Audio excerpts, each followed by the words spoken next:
Telecast is presented by authority. The Phillies may not be reproduced nor retransmitted in any form, and the accounts and descriptions of this game may not be disseminated without the express written consent of the Phillies.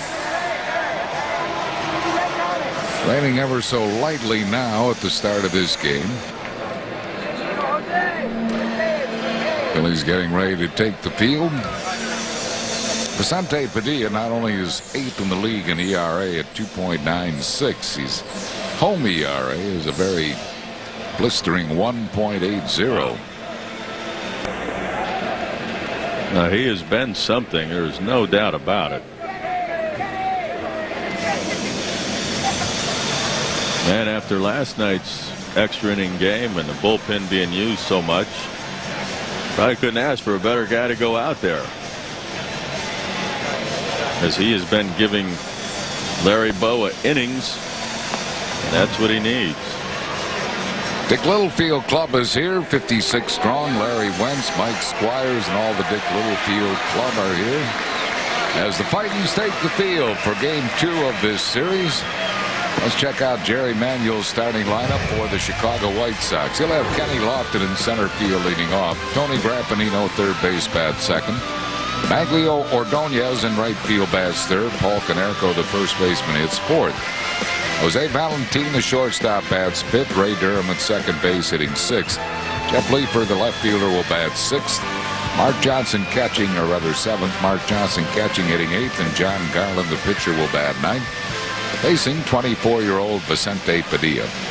We've talked about Padilla and how good he has been and how important he has been to Larry Bowa in the starting rotation, because he does go deep in the games, give you a lot of innings, excellent earned run average. As you said, Harry, that 1.80 earned run average at home is superb, and that's doing it on AstroTurf. But one thing he does is he'll throw strikes and use his defense, let them make the plays. See a home 5-1, and a little different on the road, a high earned run average, obviously 418 on the road. It's starting to come down a little heavier now. I know it is. It's just don't know. We're going to start this game in this rain. Once the first pitch is thrown, of course, it will be in the hands of the umpires. And Mark Hirschbeck, who is umpiring at second, is the crew chief of this umpiring crew. Padilla, Flotilla might have to get out a little rain gear up there in left field. Skies look blue right there, but back behind there a little darker. There's a Flotilla. Sombreros come in handy on a day like this. Really? A half umbrella.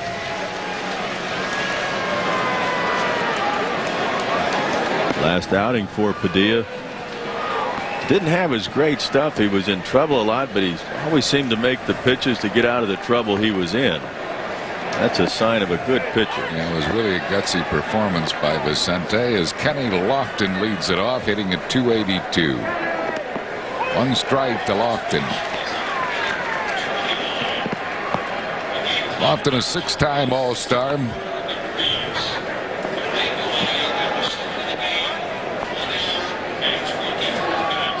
Hour and 24-minute rain delay officially. Not sure why Padilla threw a strike with the first pitch and then gave the ball to Jim Reynolds, the home plate umpire, and he tossed it out.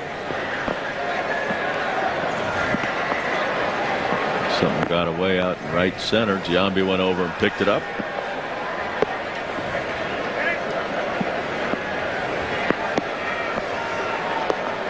Well, they certainly don't expect Lofton to pull. Giambi is really off the line in right field. I mean it. I don't know if that's the kind of pitch you want to throw him, a slow curveball, if really? You got him way around the other way. There's the good number one. 1 ball and 2 strikes to Kenny Lofton. Lofton led the American League in stolen bases, 92 through 96. Want to keep him off pace, and Vincente does just that. Struck him right on out of there. We'll get the Flotilla going. They get much more rain, that Flotilla might sink. Good fastball right by him. High cheese. Didn't really hit a spot, but he just threw it right on by Lofton. Bring up Tony Graffinino. Graffinino batting at .290.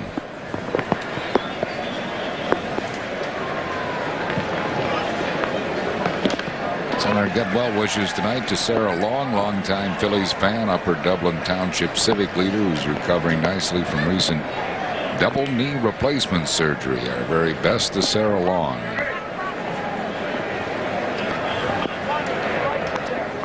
Fouls it back and out of play. 0-2 the count to Graffinino.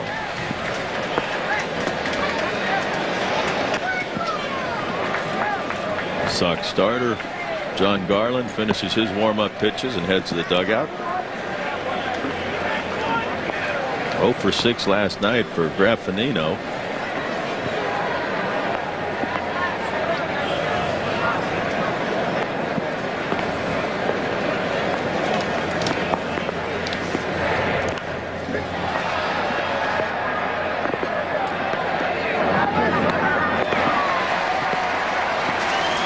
Travis Lee takes care of that one in foul ground for out number 2. And the batter will be Maglio Ordonez.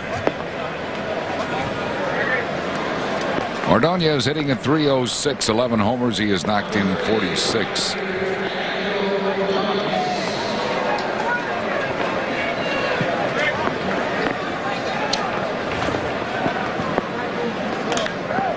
Foul out of play into the upper deck, first base side.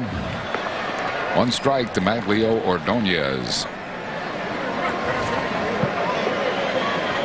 Fellow from Venezuela has become quite a player for the Chicago White Sox. Good opposite field power and fair ball into the corner. Maglio Ordonez will settle for 2. He'll stop at second base. Jambi was playing him over around where they were playing Lofton, way off the line, and he just fought off a pitch there and hits it just inside the line down in that right field corner.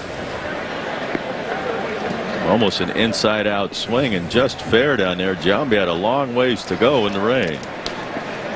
It's his 20th double of the year, and it'll bring up Paul Konerko. Konerko's 5th leading hitter in the National League, or in the American League, at a .321 mark. 13 homers, 56 RBIs. He's second in the American League in runs batted in, behind only Alex Rodriguez.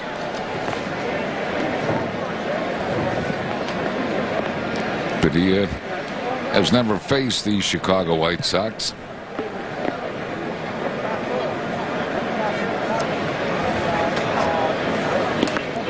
One strike to Konerko.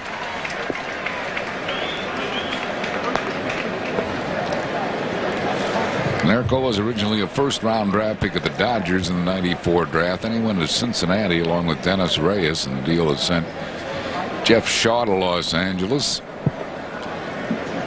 That winter came over to the White Sox in a deal that sent Mike Cameron to Cincy. 2 strikes to Konerko.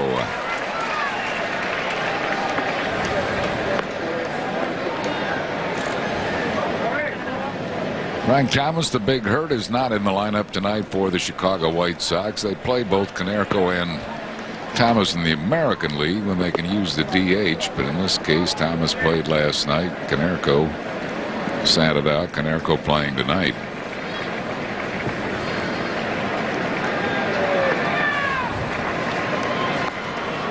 And Padilla wants to talk it over with Mike Lieberthal. That's one thing I don't like about having the DH is you can put a guy out there that can just rake, but you don't have to worry about his defense. No, I don't like the DH because I think it takes a lot of strategy out of the game. Big time. And you're talking about having somebody that's not a good as a good offensive player, not a good defensive player. Do you take him out late in the game for defensive purposes? The whole double switch thing with pitchers. Bouncing ball chopped softly. Tomas Perez. Low throw dug out by Travis Lee. That'll retire the side. No runs, 1 hit, no errors, and 1 left. After 1/2, White Sox nothing. Phil's coming to bat. The first, Larry Bowa's starting lineup for the Phils will have Jimmy Rollins at shortstop, Marlin Anderson second base, Bobby Abreu center field, Pat Burrell left field, Jeremy Giambi right field, Mike Lieberthal will catch, Travis Lee at first base, Tomas Perez third base, Vincente Padilla pitching. That lineup is facing 22-year-old right-hander John Garland. Garland 6-5 record, ERA just over 4.5. Walks a lot of people, 34 walks in 79 innings. He'll go one game, he'll walk 4 or 5. Another game, he won't walk any. I mean, he's been inconsistent this year. He's got a real good sinker. He'll throw it in the low 90s. He's been clocked from 90 to 94. His sinker's probably better when it's 90, 91. He's got a good curveball. It's really come along, but he doesn't go deep into the games. Only 5 of 14 games has he pitched at least 6 innings. 9 times he has not even got to the 6th, or through the 6th, I should say. But 4 of his last 5 times out, he's pitched into the 7th. Jimmy Rollins leads off. J. Roll hitting at 284. Garland's pitch is over for a called strike. Garland made his major league debut 2 years ago at the age of 20. First round draft pick of the Cubs in the '97 draft out of Granada Hills, California.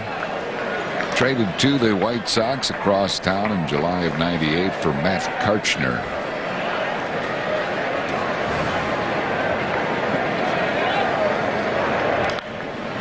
That foul ball is going to reach the stands left field. 1 ball and 2 strikes to Jimmy Rollins. Jimmy's average at home is good, but hasn't had any pop at home. That one could stay in play. Nope. 1 ball and 2 strikes to Jimmy Rollins. Like Leifer just decided to go through the fence and try and make the catch. Well, the gate was open, so Leifer just went right through the gate. Just open the gate and go in and try and catch it.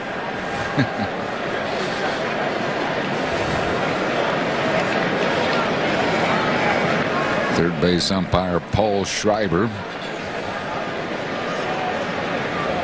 secures the gate. 1 ball and 2 strikes to Jimmy Rollins.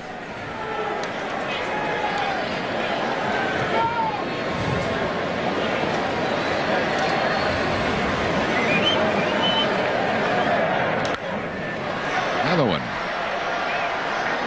Making Garland throw pitches here. 1 and 2.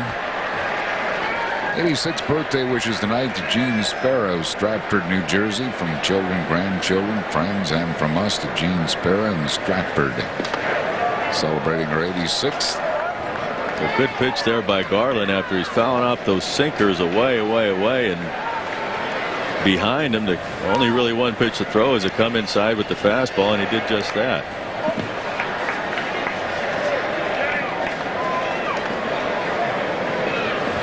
Comes back with a good curveball there. He can't do much with. 2 and 2 to Rollins. And Jimmy has worked the count full. That's what you like to see Jimmy Rollins do, is work that count, especially leading off. 9th pitch of the at-bat coming up. Grounded sharply, but at Durham. Second baseman throws Rollins out. That's 1 down here in the bottom of the 1st. And we'll bring up Marlin Anderson. Marlin hitting at 285.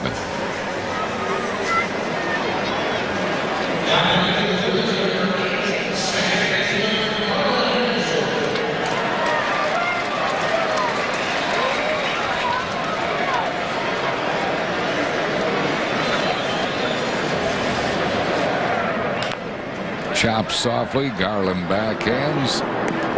Throws out Marlin Anderson. That's 2 quick outs for the young right-hander, and it'll bring up Bobby Abreu. The thing about an at-bat like that, the first time you see a pitcher, now you still haven't really seen anything. You've seen 1 pitch.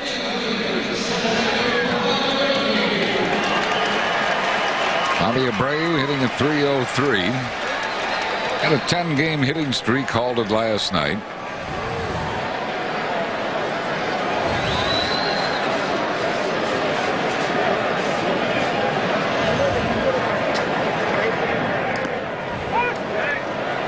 strike.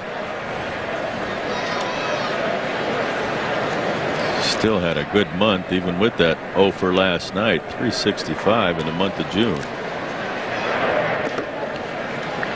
Missing with his breaking ball. 1 ball and 1 strike to Abreu.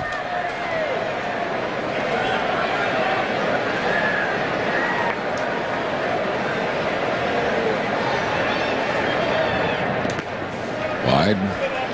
2-1 to Bobby.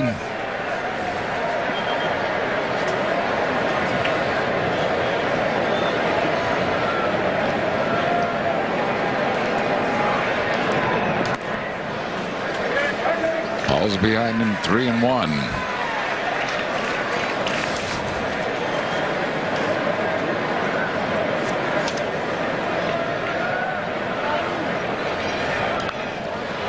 Out of play at full count.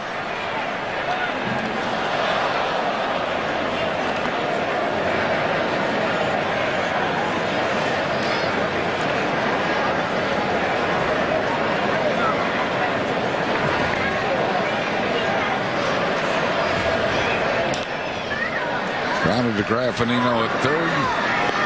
3 ground ball outs in the first for John Garland. No runs, hits, errors, and none left. And at the end of 1, it's the Phils nothing and the White Sox nothing.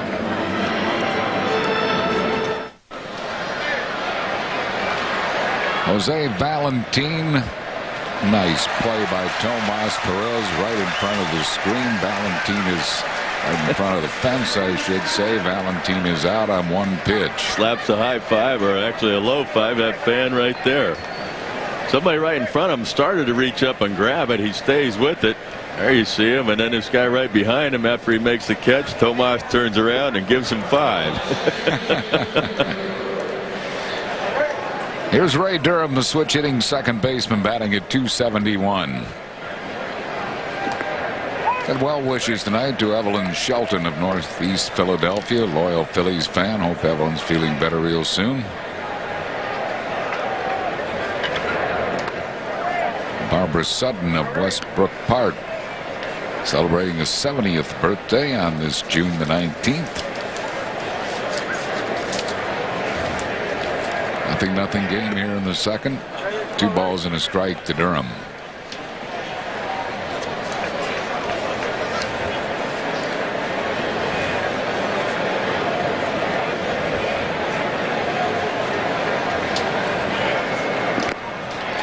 Foul tip, 2-2. Harold Graves of Lancaster, 71st birthday wishes.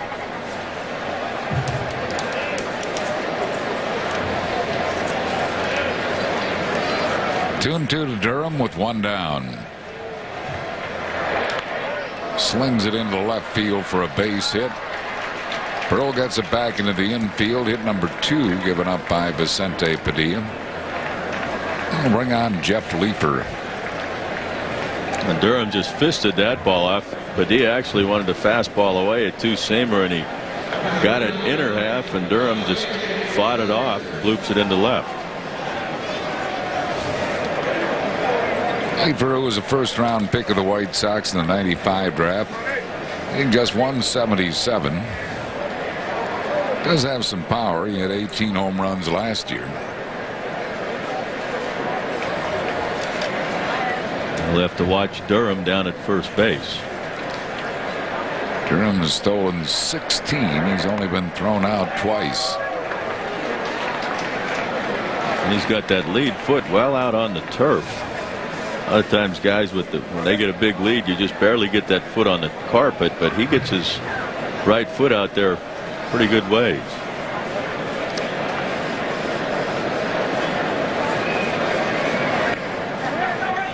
Well, that'll be another wild pitch. Phillies continue to lead the National League in wild pitches. That is number 37. And I don't know what you call it. Just not a smart pitch. You got a man on first. You got the runner holding him on. You just threw a fastball right by this guy. And then to come back with a changeup, which I know he's trying to work on it and make it better, but it's his worst pitch. And you're just helping the hitter out. Fastball is high. It's 2-1. Hilton McChrystal of Dover, Delaware is 97 years young on this June the 19th.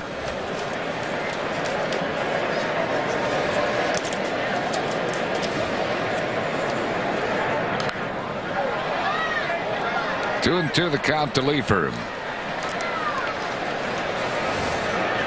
White Sox been a good hitting team with runners in scoring position. Fourth in the American League behind only Seattle, Boston, and Anaheim. They're fourth in the league in runs scored and fourth in home runs. They can put up some runs. They can. They're sixth in average at 264, but on this trip, the lineup that's up there is only 18 for 88 coming into the game, hitting 205.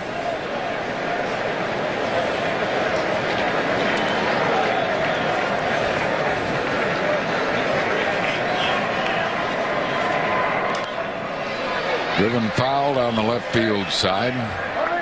Still 2-2 to Leefer. Well, how about Luis Castillo?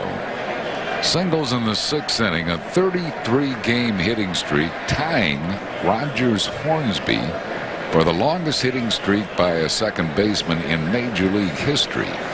Hornsby set his 80 years ago. 19-22. That is remarkable. They're still losing 1-0 are the Fish to Cleveland.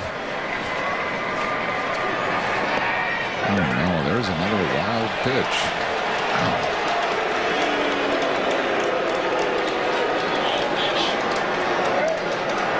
So he has wild pitched Durham to second and to third.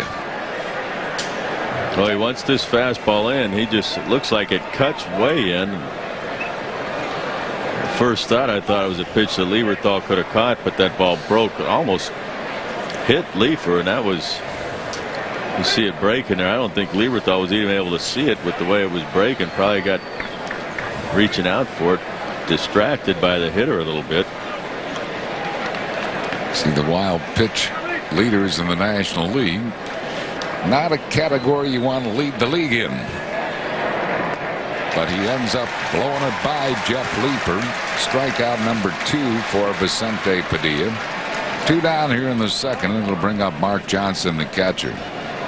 Again, Padilla just goes with a good fastball, throws it right by him. I don't know why you need to mess with anything else. The fastballs he was hitting, he was fouling off over the third base dugout. Padilla, I think, is a pitcher that could pitch an entire game using number 1. I agree with you wholeheartedly. He's got such great movement on that fastball that he really doesn't have to fool with breaking balls and off-speed pitches. I mean, you can do it to set it up, but his bread and butter is that fastball, because he'll throw 2 fastballs. It's like 2 pitches for him, a 2-seamer, a 4-seamer, and both of them are excellent. 1-0 to Johnson. It was a curveball that was high. 2 balls and no strikes. You got pitcher Garland on deck. He does not swing the bat, so you don't have to give in to this guy. Put him on. Johnson is only hitting .211, but he came off the bench last night to get a couple of hits, and they will put him on intentionally. So that'll be the first walk surrendered by Padilla, and it'll bring up John Garland, the pitcher. He has not been a bat this year, lifetime. He is 0 for 2 as a hitter, and now Vern Rule is going to come out as Lieberthal goes out to talk it over with Vincente Padilla. A little surprising to see him come out. The pitcher on the mound, at the plate. Last night, 13 walks. And I'm not really sorry I missed that. It wasn't pretty, LA. 13 walks in 12 innings. But I did see a few of the at-bats, and I thought there was some inconsistent calls behind the plate, too, which didn't help matters at all. No, I didn't think Paul Schreiber had a very good game behind the plate umpire, and Randy Wolf pitched very, very well last night. Only gave up 2 infield singles, and he left the game with a 3-2 lead. Phillies couldn't hold it. Well, Garland puts it in play to Marlin Anderson, but Garland is retired. And that's all for the White Sox in the second. No runs, 1 hit, no errors. They lead 2. We go to the bottom of the second. It's a 0-0 game. Well, we go to the bottom of the second of a 0-0 game. Pat Burrell will lead it off. Burrell lost an 11-game hitting streak last night. He's hitting at .308. Tied for 6th in the league in homers with 17. Tied for 10th in the league in runs batted in with 48.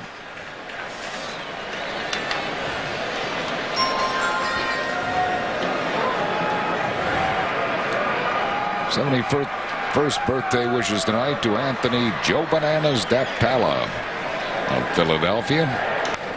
Towering drive deep. No, it's not going to go that far. In front of the warning track. I thought he got it better than that, but Leeper had no problem with that one at all. 1 down on 1 pitch. I think he might have gotten out in front of this just a little bit. He did. Off got the end of the bat. Yeah. Just a little too quick on it. Wasn't a matter of getting it in on him. Pat Burrell was just a little too fast. He knew it as soon as it left the bat. Here's Jeremy Giambi hitting at .333. Hit his 5th home run for the Phils last night. He's knocked in 13. More importantly, his on-base percentage is .545. That's what he did last night.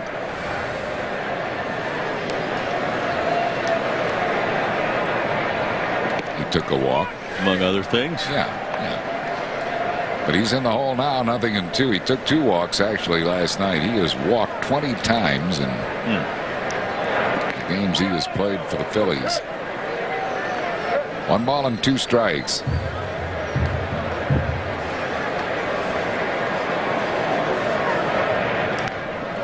Fouls it into the Phil's dugout. Brandon Duckworth and Randy Wolf. Business person special tomorrow. Robert Person will be pitching against a guy that has become the White Sox ace, Mark Burley. Foul tip. Giambi's out on strikes. That's the first strikeout for Garland. 2 down here in the second.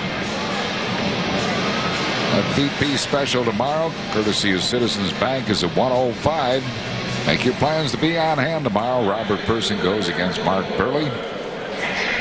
Final appearance of the White Sox at Veterans Stadium this year. Order your tickets by calling 215-463-1000 or anytime real-time online at Phillies.com. Here's Mike Lieberthal hitting at .234. Fly ball center field. Kenny Lofton has that one lined up.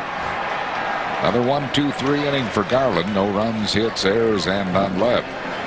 We move to the 3rd inning here at the vet. Phil's nothing, White Sox nothing. Question to play, log on to Phillies.com. If you're the first to correctly answer, you win 2 tickets to an upcoming game. Please submit your answer in the subject area. You must leave your name and address to receive your prize. Tonight's question: of the players who have won both the Rookie of the Year and MVP awards, one has played for both the Phils and Chicago White Sox. Can you name him? Answer and winner will be revealed in the 7th inning. Kenny Lofton leads it off for Chicago and pops a foul back and out of play. 1 strike to Lofton. He struck out his first time up. 0-0 game. We are in the 3rd.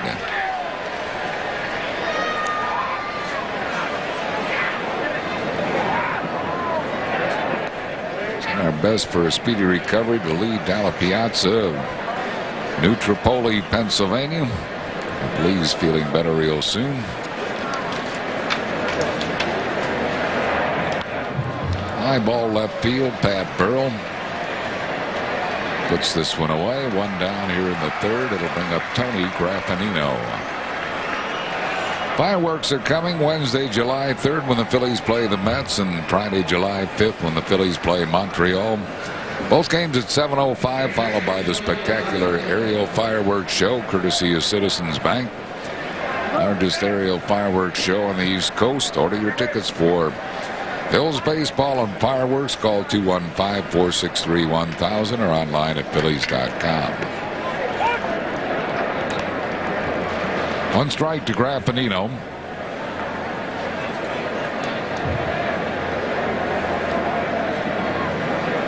Gene Spina of Stratford, New Jersey, celebrating an 86th birthday. I think I announced that earlier, but I said Spera instead of Spina. It is Gene Spina of Stratford at the 86th. 0-2 the count to Graffinino.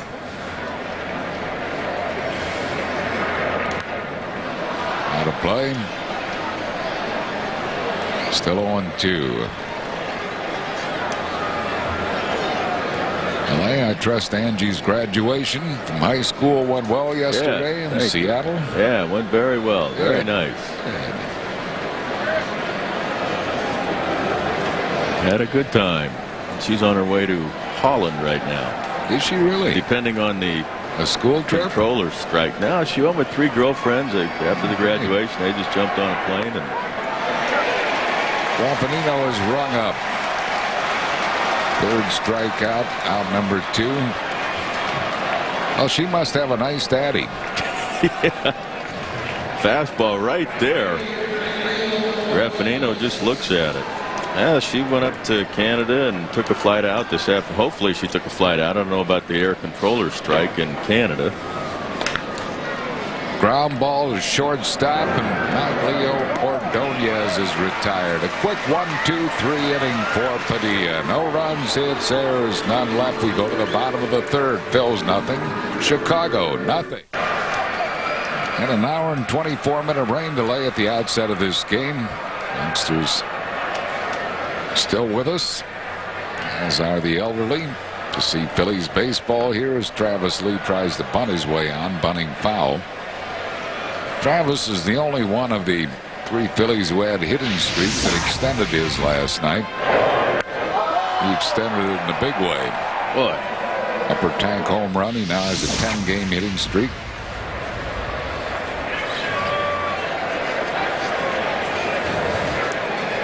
'54th anniversary wishes tonight to Michael and Julie Losalento of South Philadelphia. Bouncing ball to Durham.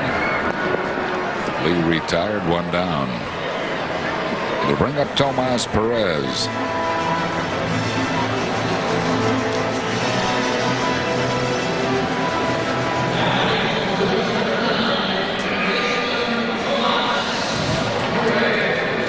Perez hitting at .267. Switch hitter, a lot better hitter left-handed than right. Hitting .333 left-handed. 1 ball and no strikes.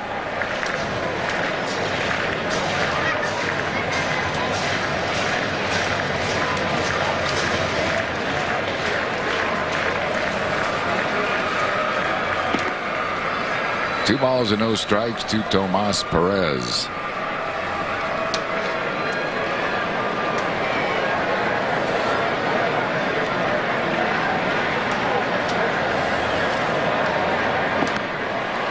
Pitch is over for a strike, 2-1.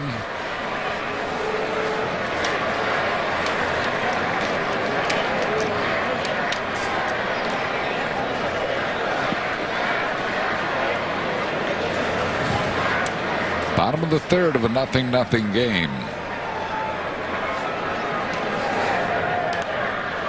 Fouls it out of play, 2-2.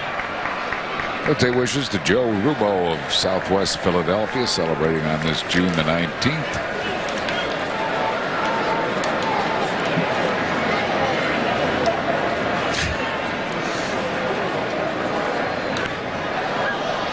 That one back. 2-2. I'd like to send along congratulations to Michael and Jackie Westerfer on the birth of Michael Logan this morning around 11 o'clock. Congratulations, Michael and Jackie.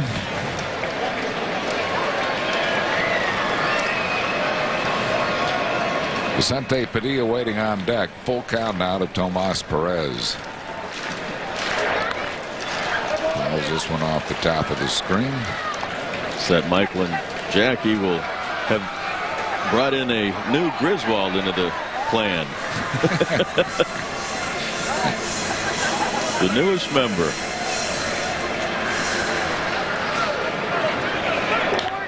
Ground ball hit to first base. Canerco makes the play. 8 up and 8 down for Garland. Phillies website is a place to go for all of your information for Phillies merchandise, ticket needs, game day audio, all kinds of stats, and also to cast your all-star ballot. It's a Phillies website at phillies.com. Vincente Padilla beats a foul. Vincente is 2 for 28 this year. Would be at this point that his whiteness would say, who is that, Walter Johnson out Really? there?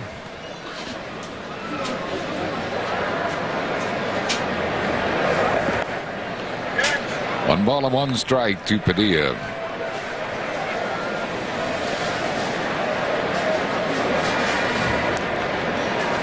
He has thrown 35 pitches, now 36, and he's on his way to going through the order 1, 2, 3 in the first 3 innings.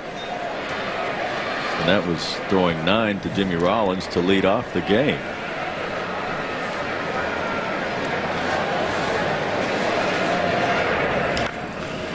Little tapper back to Garland.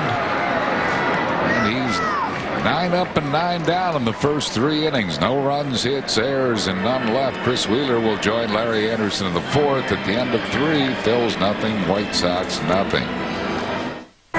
No score in this one, delayed by rain at the start, just like last night. This one a little longer, an hour and 24-minute rain delay. And Paul Canerco will lead it off. He grounded out to the third baseman Tomas Perez, his first time up.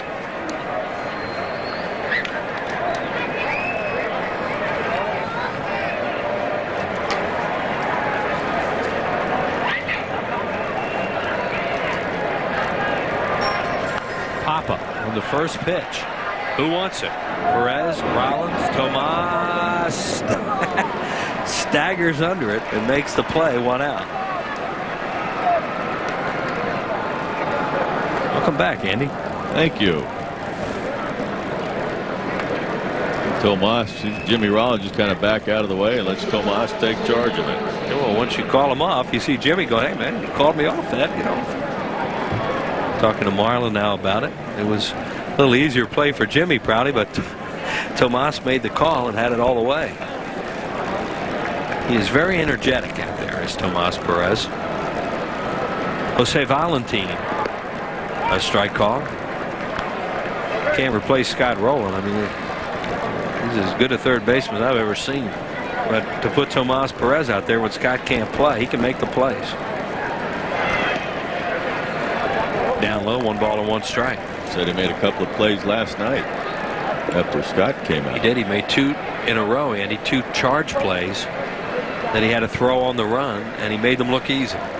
The way he always does. The way Scott Rowland always does. Down low to Valentin. 2 balls and a strike from Padilla. Both these guys working fast tonight and throwing strikes. And that was the word on Garland. He'll throw a lot of ground balls and pitch quickly, and that's exactly what he's doing. There's the young right-hander, and we all know Padilla, when he's in a good groove, will work fast. And guys love to play behind these kind of pitchers. 7 1-out pitches. Swinging like it's getaway day. 1 pitch out. Yeah. Like tomorrow's getaway day, not tonight. Although tomorrow will come quickly. That 105 start. Garland's gotten pitched 3 innings. 1, 2, 3, 1, 2, 3, 1, 2, 3. 4 of those 9 outs have come on 5 pitches. And he strikes him out with a breaking ball. Valentin down on strikes, 2 outs, and there is the flotilla up there. They were working a little rain at the start of the game. Boy, a good curveball right there by Vincente. Strikeout number 4. Padilla, flotilla is getting bigger and bigger every time Vincente goes out there. Only 1 walk tonight by Padilla, and that was when he was pitching around Mark Johnson out of the 8-hole to base open, and then wound up walking him intentionally. Ray Durham, he has a base hit. Only the one of the 2 hits off Padilla, and as Andy mentioned, the Phillies have not smelled a base runner yet. 2-0 on the switch hitter.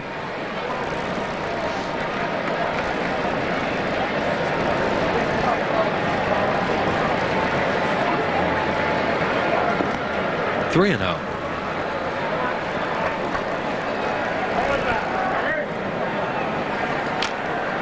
There's the on-deck batter, Jeff Leefer, the left fielder, another left-handed hitter, and strike call, 3-1. Home plate umpire tonight is Jim Reynolds.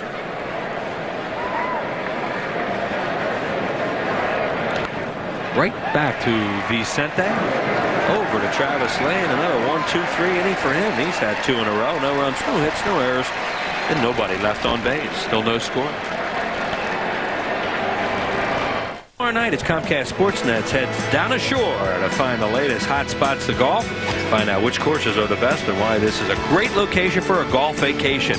Don't miss a special on golfing in South Jersey, Swinging at the Shore, brought to you by your local GMC dealers. Tomorrow night at 7:30, only on Comcast Sportsnet. Like some great tracks down there. This will be a fun show to watch. There's Jimmy Rollins. He gave him a good battle. Lead off the game. He made Garland throw all his pitches, and at least gave everybody a look. Threw 9 pitches to Jimmy, and he's thrown 37 in 3 innings. 9 of them were to Jimmy. To lead off the game, then he finally hit a rocket right to Durham. Fouled first base side. 1-1. And, you know, Lenny Dykstra, when he was here and was a great leadoff man, used to do that all the time. You could sit in the dugout. We could sit up here, and you'd see everything the guy had. His first at bat. Well, here he goes 1-0, and then he swings at a pitch. I mean, that's something I'd like to see Jimmy Rollins not be afraid to take a strike. And he swings at a pitch up that time and chases it. Now he's in the hole. The count really should be 3-0. That's the ideal leadoff approach. And he stays off that one. You see Johnson giving him a high target, wanted that fastball up high to trying to get him chase again. Well, it's the American League, but there's a good grapevine in baseball. You know, they've been scouting the Phillies, and they know Jimmy will chase a high fastball. And he did again, and he got himself out. When Johnson catches this, 1 away. Time now for tonight. Citizens Bank, not your typical fan. Each game will scan the crowd to find a fan or fans who set themselves apart from the rest. I'm not sure what those are. I guess it's, yeah, a giraffe and a zebra. Zoo head. Nice to have a producer down in the truck with young children help us with that stuff. Thank you, John Slobodkin. Again. No balls and 1 strike. Marlin trying to get out of a funk. He got a hit last night, broken 0 for 15, but he's 3 for 25, and he was on a really hot streak and now scuffling a little bit. And Larry Bowa, though, he had a lot of confidence in him. He's leaving him in that 2-hole, trying to get him going, see some better pitches. And with Bobby Abreu behind you, you're going to see some pitches to hit. And with Rollins on first base, there's Abreu. I'm not so sure Larry Bowa has a choice of other than leaving him in the 2-hole. Yeah, and he likes him up there too, because he thinks he can hit and he thinks he can do some things. And Marlin's been like that. I mean, he's been streaky. There's Larry Bowa. But every time he's going bad, he always seems to come out of it and hits. And there's a good at bat for him after he swung at the first pitch his first time up. Marlin draws a walk with 1 out. And that's the Phillies' first base runner of the night here in the 4th inning. Marlin took some pitches and gave him a chance to walk him. This guy has got a lot of walks. He's got 34 walks in 79 innings coming in. That's a lot of walks.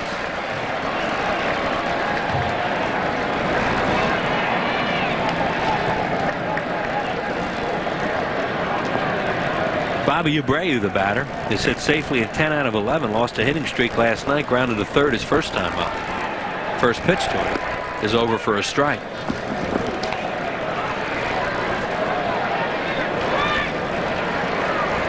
Now, if you look at Garland's runners per 9, almost 4 walks per 9, and over 13 base runners per 9. Marlon Anderson a good lead. They might want to leave the hole open for Bobby and see if they can get a first and third out of this if he can pull one. The right fielder, Ordonez, is really deep. And Marlin is, when you're a good base runner, the thing you do on every pitch is check where those outfielders are. And when the ball's hit, you know whether or not you can get to third without even having the third base coach tell you.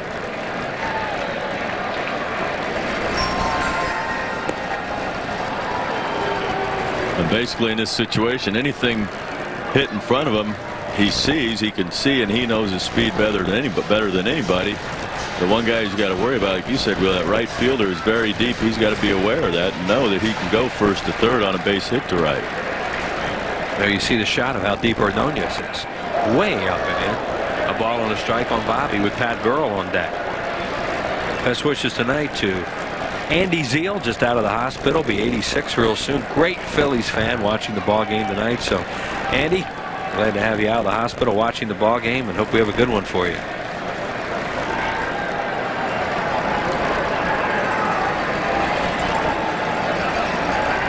Outside, 2-1. This is a real good pitch to look for. Middle in to pull, if he can get it. 50 pitches now for Garland. Only 22 years old, 6'6", 205-pounder.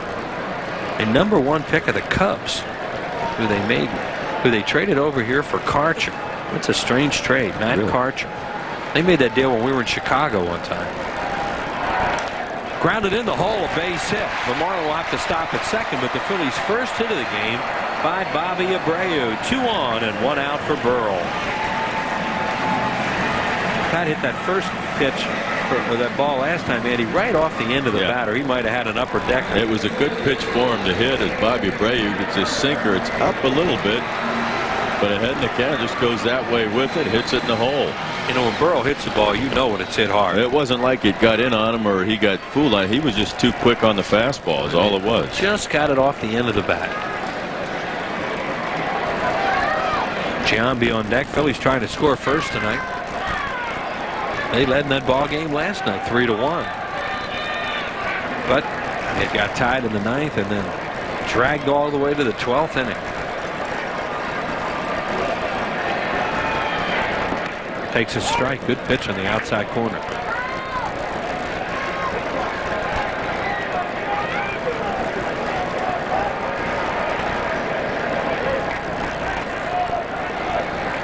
A first pitch slider after first pitch fastball last time up, and Burrell just missed it. He starts him with the first pitch breaking ball. Up high with a fastball, 1-1.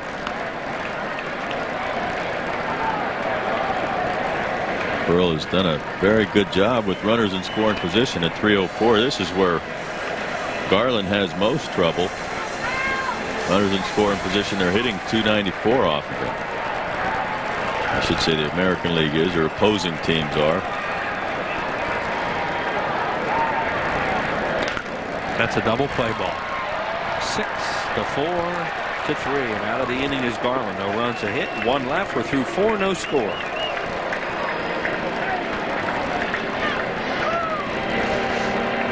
It's KFC Popcorn Day, so head on down to your nearest participating KFC and sample free popcorn chicken between 11 and 2. And we are getting a chance to sample it right now. Andy, what do you think? It's real good. It is really good. Very good. Love chicken. Excuse me while I chew. Yeah. We're having a good time with this. Boy, you want to get something really good. It's good. It is. From the Colonel. I probably won't have much to say the rest of this game. Popcorn chicken tomorrow from 11 a.m. to 2 p.m. and don't miss it. This stuff is great. That's the first run of the game. A long home run to right by John Leifer. His first home run of the year. He had been 0 for 13. Well, and he didn't bombs miss that that. one. No. That was an easy one to call. A 1-0 pitch, and that one took a long ride.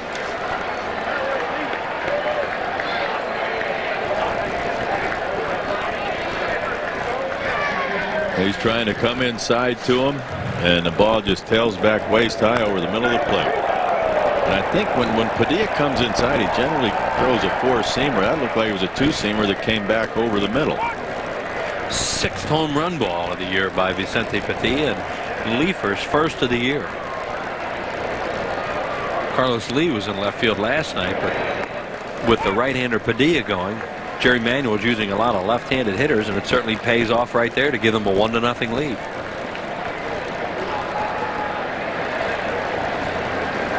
Third hit of the game for the Sox. Swing and a miss by the catcher Mark Johnson. He struck him out. Well, Padilla comes right back after the home run with a strikeout.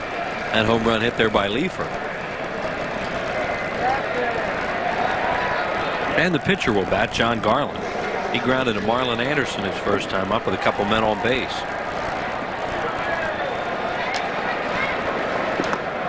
Inside, 1-0.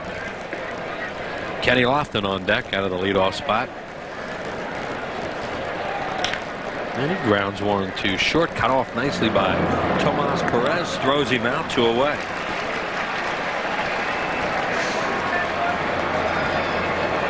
So you can pick up the Phillies alternate game cap now through Phillies merchandise. What's the alternate game cap? Well, it's the one the players are wearing for interleague play. There it is right there on Tomas. Fitted sizes are only $24. Call now and receive free shipping on your order. Simply call the toll-free merchandise number 1-877-GO-PHILS. 1-877-GO-PHILS. Kenny Lofton taking a long time now to get the home plate to allow the pitcher Garland to get back into the dugout. Lofton 0 for 2 with a strikeout and a fly ball to Pat Burrell.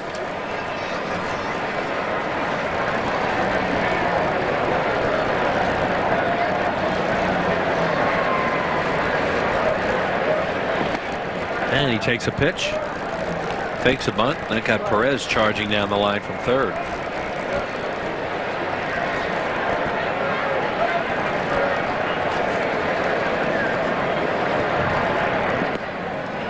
Over for a strike, 1-1. White Sox have struck first in this inning with a home run. They have a single, double, and homer in this game. The Phillies only have 1 hit. An opposite field hit by Bobby Abreu. This will be the third out of the inning as Pat Burrell drifts in.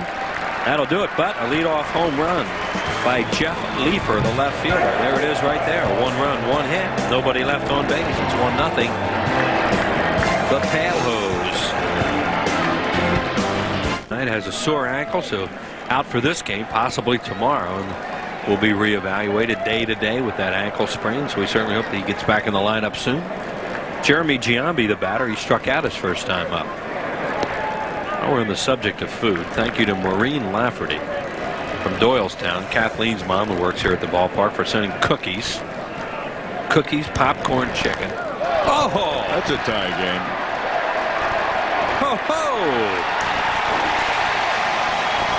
It certainly is a tie game as Jeremy Giambi does it again. He hits a fastball right on out. He's hit home runs in 2 straight games now. That's his 6th of the year. He had 8 with Oakland, so now he has 14, and we're tied at 1. Now these 2 pitchers are just they're mirroring each other. 1-0 fastball, and he throws it down the middle of the plate, about thigh high, and Giambi made him pay for throwing it there. Well, he struck him out his first time. I mean, you don't see Giambi strike out a whole lot. I mean, he walks so much. Mike Lieberthal hit the first pitch to center in his first at bat. This time takes a high fastball. There's Jeremy. Boy, Larry Boa keeps trying to get him in the lineup. Knows you're going to give up something on defense. Giambi will do the best he can out there. But offensively, Boo, you got a plus player in your lineup. 2-0. So Larry Boa put up that one finger, meaning I'd take a pitch. I watch him and I'm thinking, how in the heck can Oakland let him go? There's a fister to left, and Mike has a base hit. Well, you know, sometimes things just happen in an organization when they decide they have to make some changes and move a player. But when you watch him offensively, you just wish that 6 or 7 other guys in the lineup would learn to work a pitcher the way that he does. I still say it, and you watch a lot of good hitters. It's the guys who are not afraid to get a strike on them are the guys that seem to have the most success. It's like it's no big deal. It's like a pitcher going 1-0. It's no big deal. I'll come back and throw 3 strikes. That guy sitting beside him. Well, Dave Hollins is in the middle, and then Pat Burrell is right there. Dave Hollins, in his career, when he was playing a lot, was tremendous at walking. Yep. And Pat Burrell right there has turned into that kind of player. And I think Giambi's had something to do with it. I agree. Travis Lee, another guy he's got a good eye at the plate. Now, if Jimmy Rollins right there becomes that kind of player out of the leadoff spot, look out. Well, before Giambi got here, Travis probably was a guy you looked at and thought worked the count better than anybody else. He has a 10-game hitting streak right now. He grounded his second his first time up. There is Jeremy. Gave the Phillies a lead last night with his homer. Tonight ties the game. 2-1. Home runs for the Phillies, all of them gone to right except that one he hit down the line just inside the pole. But he basically looks for a ball to pull, and he also can hit it hard the other way.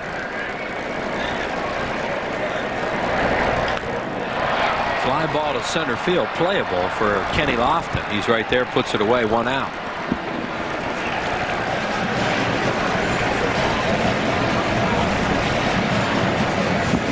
Travis might have got that ball a little bit off the end of the bat. Here is Tomas Perez as Travis is 0 for 2 tonight. Tomas playing for Scott Rowland at third, a 302 lifetime hitter against the White Sox in his days in the American League. Grounded out to the first baseman Canerco his first time up.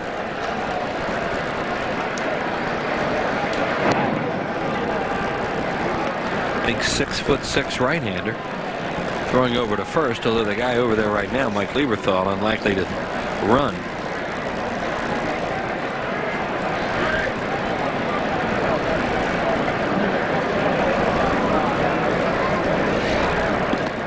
One and 0. 1-3-0 White Sox, 1-3-0 Phillies in a game delayed by rain at the start again tonight. Tonight by an hour and 24 minutes. Game's flying by too. I mean, with the exception of the delay, but that's usually the case. If there hadn't been rain, the game wouldn't have moved along like this.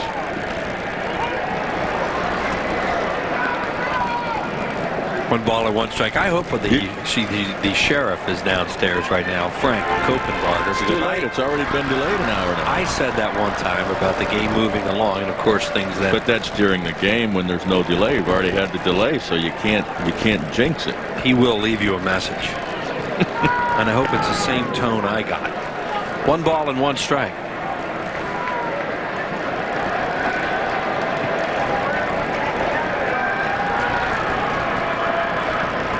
Tomas Perez with that big hole on the right side. Only 1 out here in the inning. And an off-speed pitch hits it foul into the camera area down the first base side. That one wasn't hit real hard. Those guys and ladies down there really have some bullets hit in there. It is dangerous. A lot of respect for them to work down there the way they do night after night.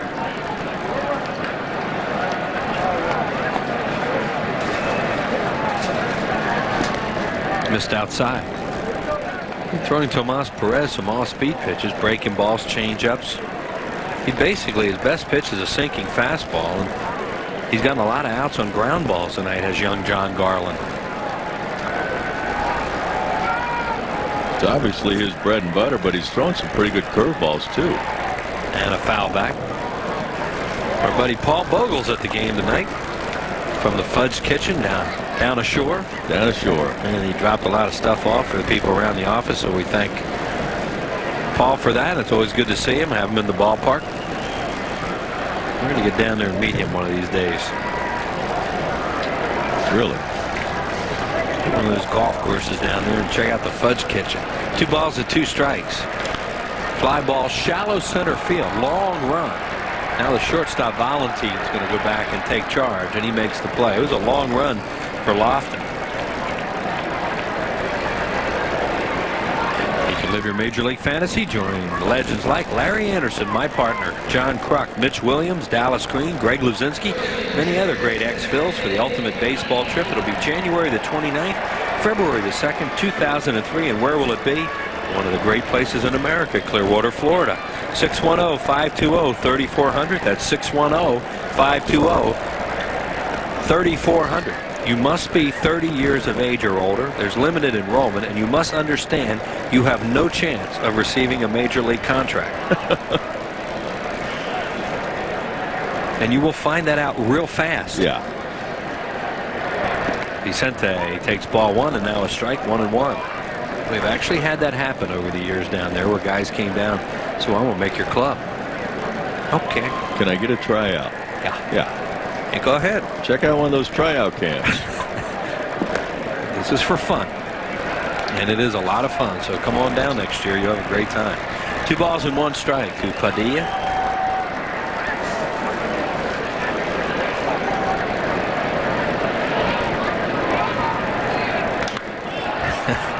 He is aggressive.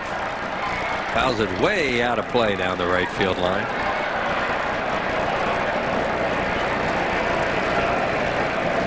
Two for 29 on the year. Getting a little ribbing over in that dugout. He's got a little grin on his face. No, they love him. He is one of the more popular Phillies for his teammates. Swings and misses and strikes out. But Jeremy Giambi's leadoff home run. 2 hits in the inning. No errors and 1 man left on base. Home run by Leifer of the White Sox. Home run by Giambi of the Phillies. We're tied at 1.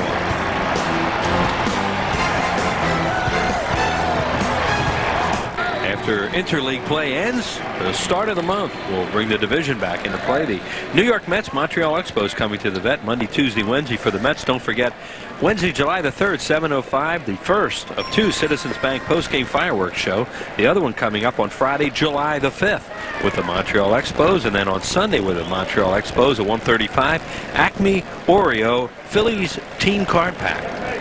Fireworks, lots of good baseball coming up here. The Mets, Montreal, and the Phillies right out of the chute in July. These pitchers battling against each other, both doing a great job. The only difference, 3 more strikeouts for Padilla. Both of them have given up solo home runs on 1-0 counts. It's amazing how similar this game is. The totals are even at 1-3-0. Graffinino's 0 for 2. Former Atlanta Brave. 2 balls and 1 strike. That's 62 pitches for Padilla. 48 of them have been fastballs. Wow. But he's got his fastball is 2 different pitches. It's a cutter and a sinker. So it's, that's why I think there's times he can go out there just with with his fastball and be successful when he has command of it. And you can tell they've been a little puzzled, certain hitters, by the movement of that fastball too. I mean, it's one thing to hear about it or watch it on tape, but to see him up close, you don't realize how much his ball moves. Oh. 2 balls and 2 strikes to Graffinino. There's a smash, but Marlin Anderson playing him out there in the outfield. It's right at him, and there's 1 away. That's got to drive hitters nuts, though. Teams that come into play here at the Vet, and they can, I mean, they see he's playing out there, but I don't think they really, there's not the impact until they hit the ball and he makes a play on him from short right field. Yeah, because they know if he's in his normal second base, he's really going to have to climb the ladder to catch that ball. And Marlin's done that a lot. Tougher to do, obviously, on grass and dirt, but on the turf, you can do it. Maglio Ordonez, the batter, doubled in the right field corner, his 20th of the year, and grounded to short. Boy, can this guy wait a long time. That's why they say he's so explosive to right and right center. His hands really explode. I guess a ball that he pulls almost every time is going to be something off speed. When you got that kind of power out the other way, you don't have to be real quick. You can sit and wait longer. Ooh. Man. Boy, he went after that one ahead in the count, and now it's 2-1. Boy, he's sitting all over that. They've been trying to pitch him in a little bit, it looks like, to make him work the ball the other way if that's what he wants to do. Now they go away from him with a breaking ball, and he misses. 3-1.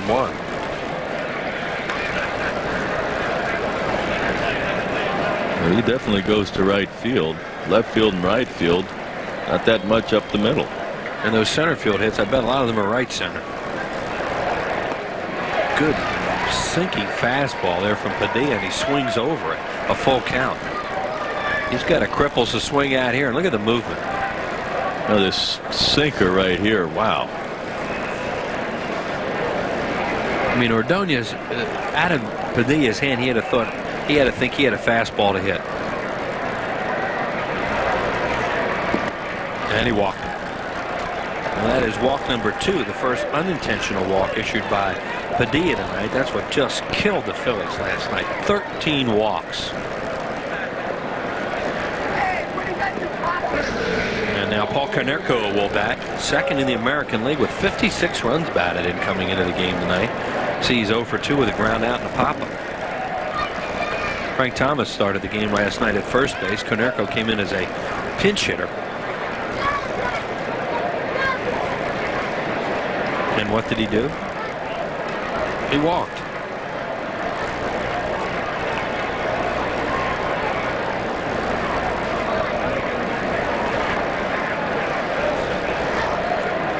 Konerko, a former high draft pick of the Los Angeles Dodgers.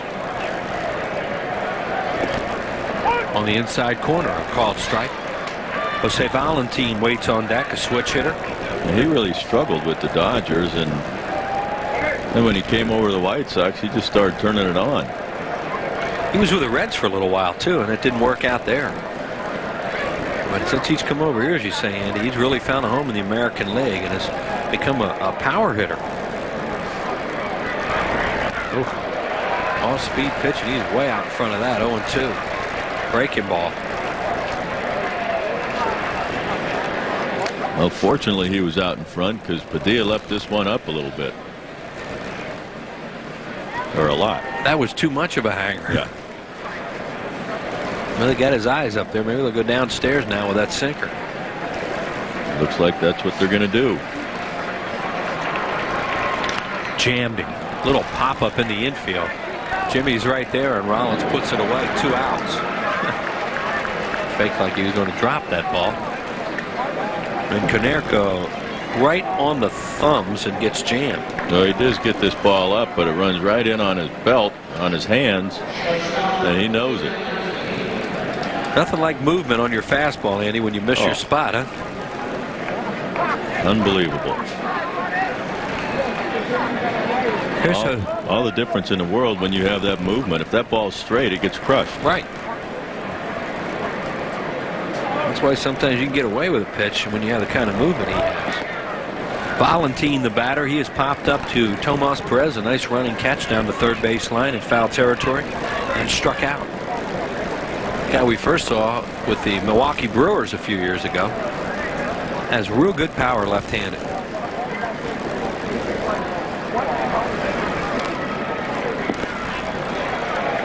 One and one. Phillies play him as a pull hitter, and they play him deep.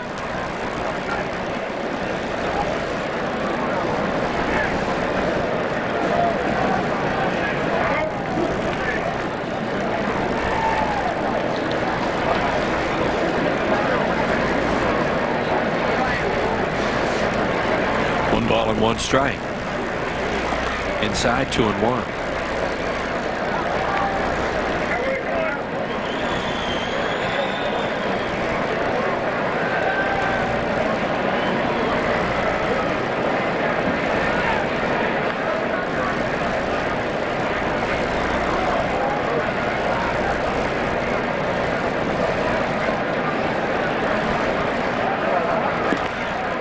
He missed again outside. 3 balls and 1 strike. 2 outs. And Maglio Ordonez at first base. The on-deck batter, another switch hitter, Ray Durham.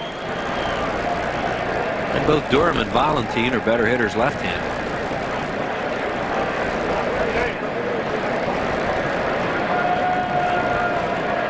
Ordonez looking back at Gary Pettis, the first base coach, to see if he's going or not. And he nubs one off the end of the bat. Here comes Tomas on the run. Throws, and he got him at first base. Out of the inning is Padilla. No runs, no hits, no errors, and one man left on base. We're tied at 1. That'll be Jimmy Rollins, Marlin Anderson, Bobby Abreu off on the left side against 22-year-old right-hander John Garland. Here's Jimmy. Grounded out after a 9-pitch at bat in the first inning, and then really got himself out last time. Swung at some bad balls and hopped up to the catcher in fair territory. Jimmy, 307 hitter at the vet this year.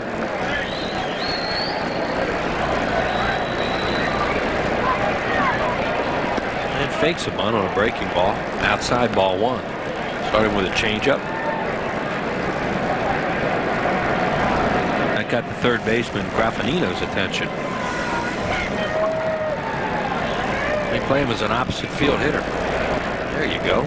See, I mean, he had every intention of taking that pitch. Right. That's why I brought it up, because last time when he was up, you said he should take a strike. 2-0. And he takes a strike. 2-1. Especially in a tie game in the 6th inning. I mean, you're at that point now where you're trying to get a base runner, get a run here. Down low, 3-1. Jimmy stole some bases last night. Stole 2 in the game. They'd love to get him on. 3 balls, 1 strike. Outside, he walked it. Here's the Jeremy Giambi approach for Jimmy Rollins. And Marlin will bat 0 for 1 with a walk and see if the Phillies might bunt in this situation. Long look down at John Vukovich.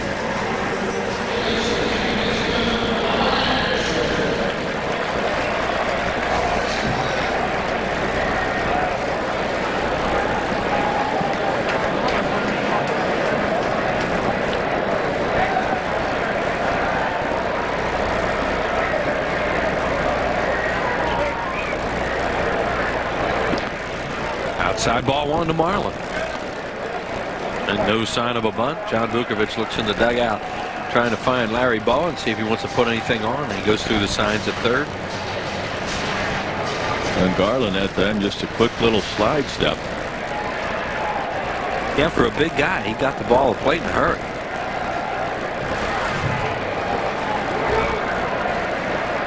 And Andy at 1.28 on his fastball.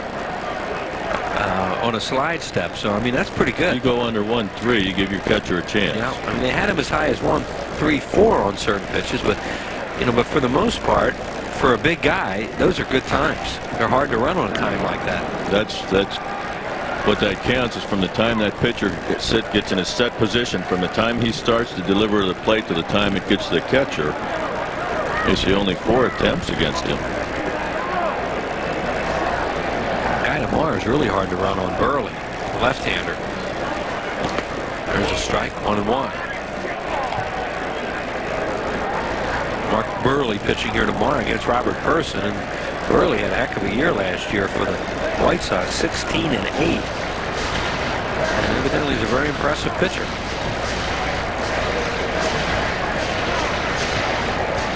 A left-hander.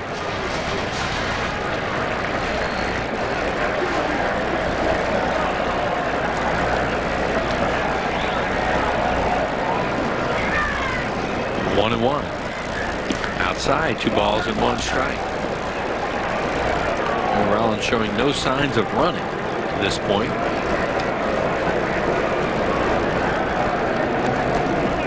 Two 2-1 count. Hole open on the right side.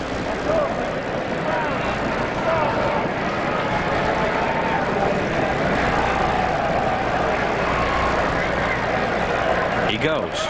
Marlin hits it hard, and Rollins had to jump over it, and they get a double play anyway. That's unbelievable. Jimmy had to slow up to jump over that bullet hit by Marlin Anderson, and to the White Sox credit, they turn a 4-6-3 double play. And they had Durham holding his ground there, a high fastball. Marlin hits it hard, but Durham holding his ground. Hits it right at him. A good jump by Jimmy. You see him looking in there, and that probably slowed him down just enough where he can at least take out the shortstop Valentine there. And that ball had him if he hadn't jumped over it. Looked like they were playing a little hit and run that time, and boy, Marlin hit that thing right on the nose. Bobby Abreu takes a strike. It's one of the few hitters to turn around. Look at this home plate umpire tonight, Reynolds. He's really been good. There's Durham who started that double play. Jim Reynolds has umpired a tremendous game behind home plate. When you consider nobody looks at him. Nobody's yelling at him from the bench. When you never hear his name, that's the biggest key. Right. As opposed to last night. Fouled away, 1-2. I'm pretty sure from my living room, Paul Schreiber probably heard his name a few times. Well, he had a lot of pitches to call last night. Sometimes you have real good nights, sometimes you don't, and his was a long night. They got a really good ball and strike umpire in this crew, Mark Hirschbeck, the crew chief at second. We will not see him behind the plate in this series. There's Mark Hirschbeck.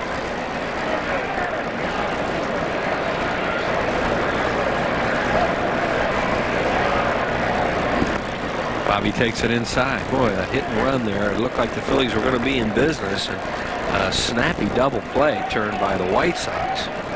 Durham to Valentine to the first baseman Konerko.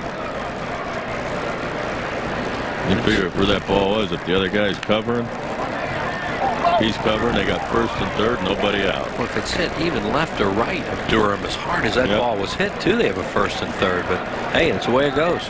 Hit right at him. And when Rollins had a jump in the air, that slowed him just enough that Durham was able to get him at second. Bobby tries to check, did he? Yes. So third base umpire Paul Schreiber. And the count full at 3-2 with 2 outs. And Burrell on deck. See, Bobby holds up there.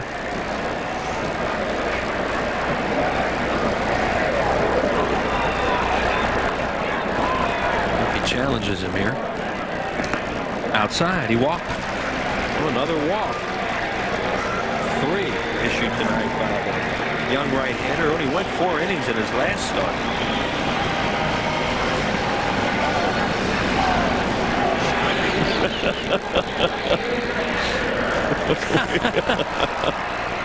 Look at that gorilla.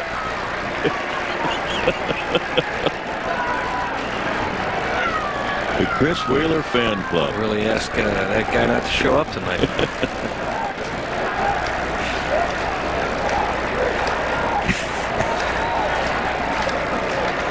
Burrell the batter. Oh. What a rip. 0-1. Well, you can hear the fans just ooh after that swing.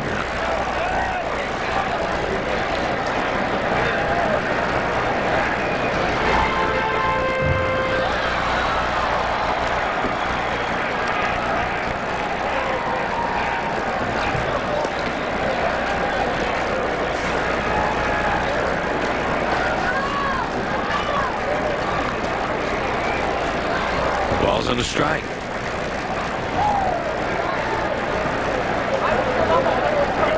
There goes the runner. Bobby Abreu will steal second base. Got a great jump. Burrell took the pitch. It's 1-1, and for Bobby, steal number 12.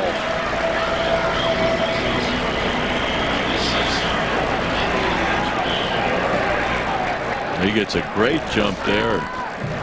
See, Johnson in between innings, a couple innings ago, bounced the throw down to second base. He does the same thing there. He uses that damn turf and skips right there, makes a good throw, but a great jump by Abreu.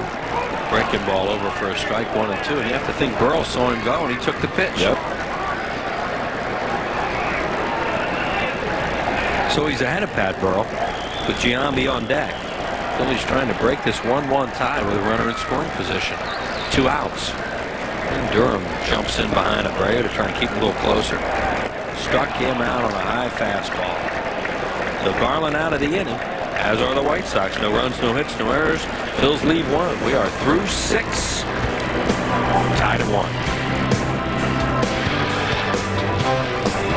1. Here's Durham is going to lead off the inning. He is 1 for 2 with a single and a comebacker to Padilla. The first pitch is down low for ball 1. For play-by-play, here's Harry. All right, thanks, Wheels. Another low-hit game. Both teams with just 3 hits in the game. 1-1 here in the 7th inning. Fouled out of play by Durham. Durham has one of those 3 White Sox hits. He is singled and grounded back to the mound. Once again, Padilla pitching well, but Phillies have been able to muster just 1 run off John Garland. And the bullpen is up for the Chicago White Sox. Kelly Wunsch, Gary Glover. Wunsch, the left-hander who we saw last night. 1-2 to Durham.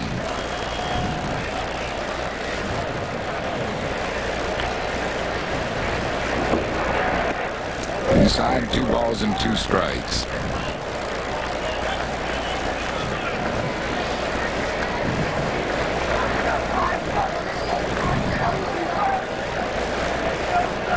Vincente Padilla delivers.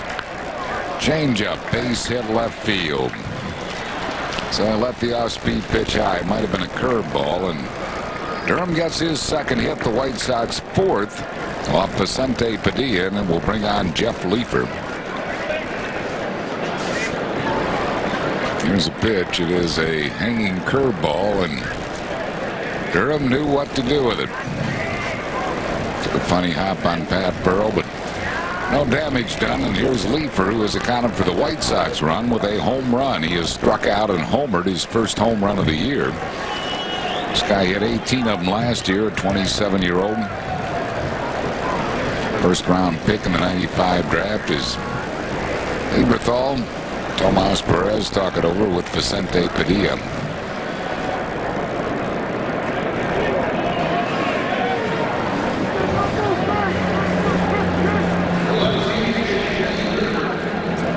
Padilla's pitch count is not all that high here in the 7th inning. He's thrown 83 pitches, so not all that bad. Here is Leefer.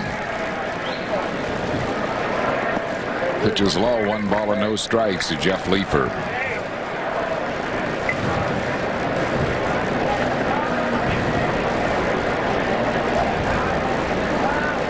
Mark Johnson is on deck, and Leefer takes a long look at Wallace Johnson, the 3rd base coach. With the bullpen up, they could be contemplating hitting for Garland. Here's the pitch, bouncing ball, foul. It was Leefer's last at bat off Vincente Padilla. Fastball right there, and he didn't miss it. Hit it into the seats in right field for the White Sox run. Jeremy Giambi matched that blow, accounting for the Phillies run. He averages 101 pitches per start, as high as 126. And tonight he is at 85. 126 came in his last game at Cleveland, which he really battled. Ended up winning that ball game. 1-2 the count. Durham at first base. And he is a base stealer. He has stolen 16. He's only been thrown out twice. And Padilla will try to put away Jeff Leefer. Catcher Mark Johnson waiting on deck. And then scheduled to hit would be the pitcher John Garland.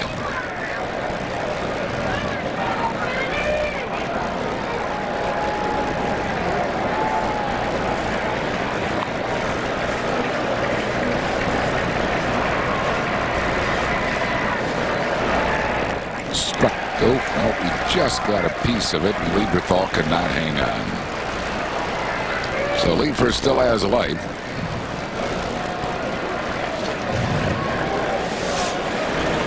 Here it is. Just off Mike Lieberthal, so Leefer is still alive with a runner at first base. Ray Durham, nobody out here in the 7th inning of a 1-1 game.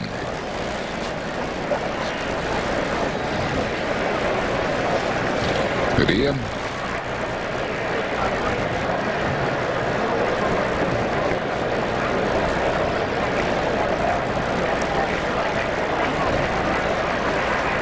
2 pitch. It's high. 2 balls and 2 strikes.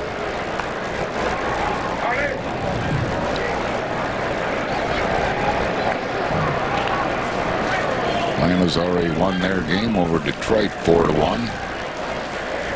And Kevin Millwood.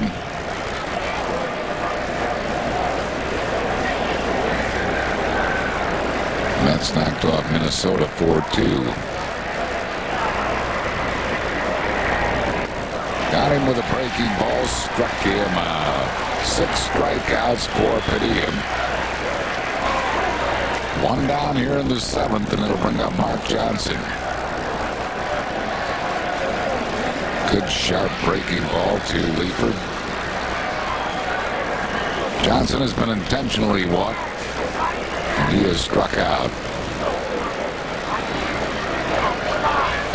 Garland has moved into the on-deck circle, but as we showed you, they do have the bullpen up.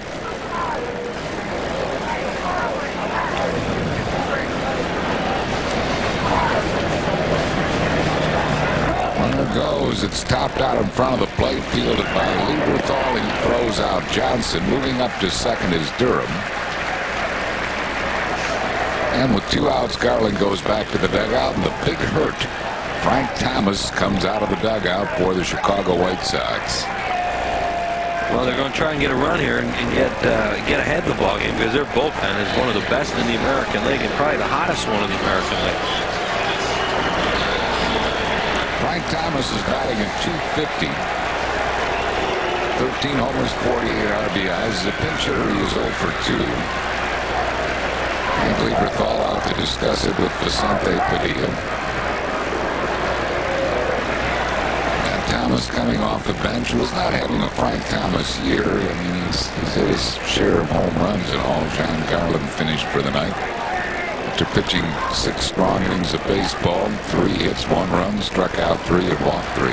95 pitches for him through 6 innings, and they'll go to Kelly Warnes, that underarming left-hander, next inning. Thomas started the game last night. Of course, he's used to being the DH for this club.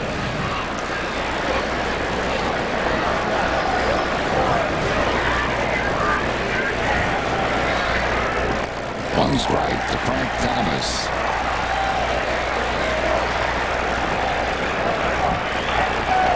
Thomas came into this season a lifetime .319 hitter.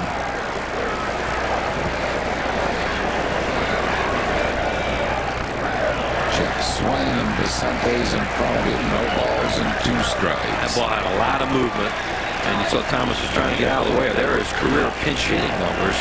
He hasn't pinch hit a whole lot. He has 1 home run.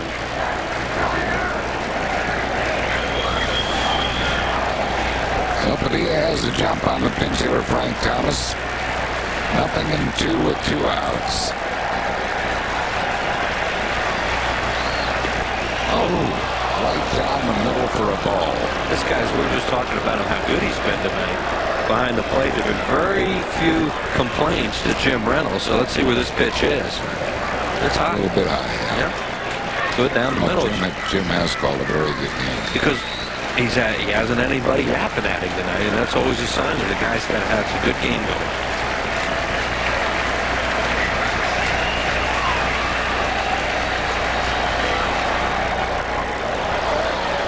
Fouled it off, stays alive at a ball and 2 strikes. That one up a little bit to Frank Thomas. That looked like more of a 4-seamer. And they got to try to, yeah, and then usually his 4-seamer is a higher velocity one. Try to get him to chase up. Now, we haven't seen that much of Frank Thomas in person, but everything you hear about him, he's a low ball hitter like most power hitters are.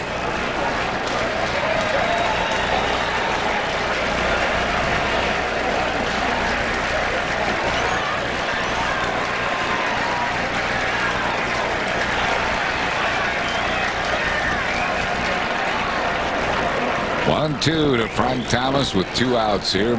Durham at second base. And Padilla may have stepped off there. Might want another pitch or another location for Mike Lieberthal. See, yeah, there's a problem here. And he may see looking down that he may even want Tomas to come in. Or maybe he's just going to handle it himself because he looked down at third. but you could tell that he just wasn't comfortable with either the pitch or the location. And it's great for Padilla to do that. Call time, bring Lieberthal out, and straighten it out. So let's see what he comes up with here. 1 ball and 2 strikes to Thomas.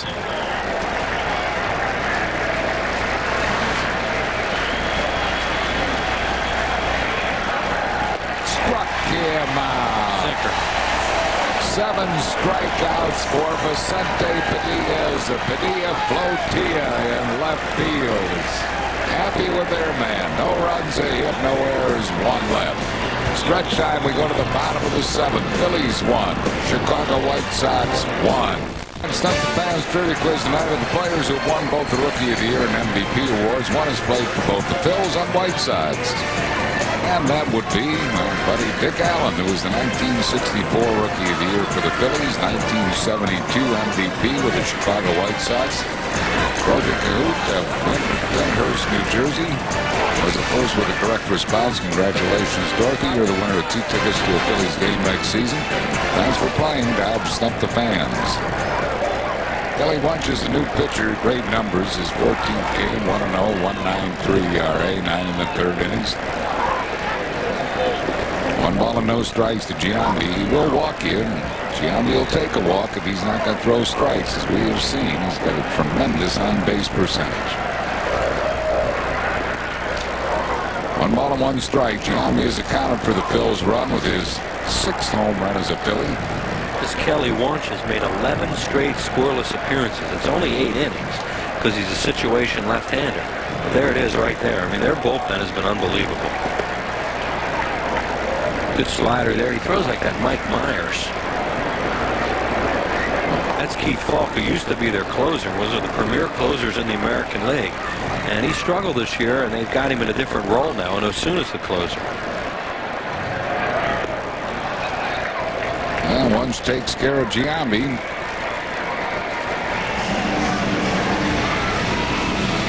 Here's Frank Thomas against Vincente Padilla. And the way he went after him. Fastball for a called strike. Another fastball. He fouled off a high fastball. There's the best pitch he had to hit. And he got him with a sinker. That's what they probably went out and talked about. They threw him all 4 seamers, it looked like. And then went after him with a 2-seamer. And you saw Thomas swing over him. Mike Lieberthal is 1 for 2. He is flied out to center and single.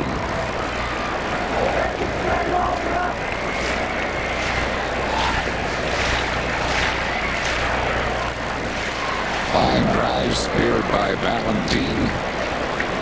Played at the bread basket, out number 2. He misjudged that a little bit, and may even caught some of his hand. You see Wunsch taking a look out there at Valentine. Give him a little whistle right now, make sure he's okay. Look at their last 14 games, what kind of ERA the bullpen has, and we saw it last night. Here it comes. See, he gets caught in between on this, and he got mostly gloved, but it looked like he got his hand in there a little fast. He could have gotten hurt. He's having a good time with it. Travis Lee has grounded out and flied to center. He has a 10-game hitting streak on the line. Lieberthal hit that ball like this guy throws it funky.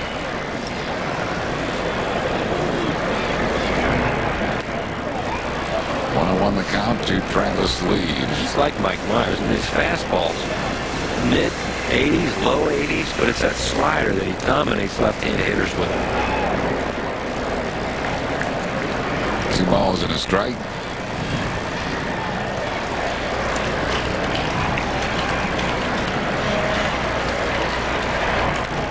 Almost shortstop. Valentine throws Lee out a 1-2-3 inning for Wunsch. No runs, hits, errors, and none left. We move to the 8th. Phils 1, White Sox 1. Kenny Lofton leads it off. He is struck out and flied out to left twice. 1-1 game here in the 8th inning. And again, Vincente Padilla giving Larry Boa innings. It's really been Phillies ace this year. He's really pitched well and deep into games. Over 100 innings now. They really needed that tonight, the way the bullpen had to be used last night. They start the inning with Cormier out. 2 balls and a strike to Lofton. I think this guy hit his way on. Padilla due to bat second in the bottom of this inning, so you know he needs to get through this inning. There's Cormier.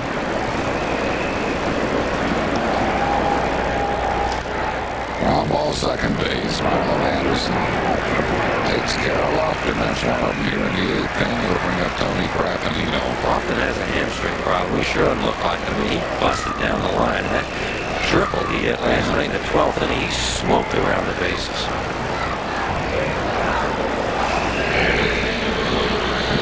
Seven in the 3rd innings, 4 hits, 1 run, 7 strikeouts, 2 walks. One of those walks is intentional.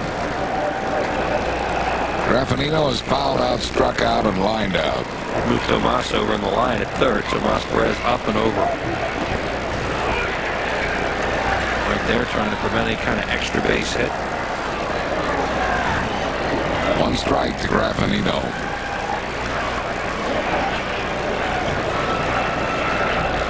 Smashed off the tip of the glove of Tomas Perez and trickles down the left field line. Pat Burrell chases it down. A double for Graffinino. How about that? Just showed that he was over, and the reason he doesn't catch it is he's up, and it was hit so hard that by the time he lunges for it, he can't get it. Watch. And you know, you don't know if that ball's going to be a foul ball either, but you know, he can't tell. He's got to go after it right away thinking it's a fair ball, and he's guarding the line. You know, there's no way we can tell whether or not that ball would have been foul, if it were hooked foul if he hadn't touched it. So Graffinino at second base with 1 out. The batter is Maglio Ordonez. He has double, grounded out, and walked.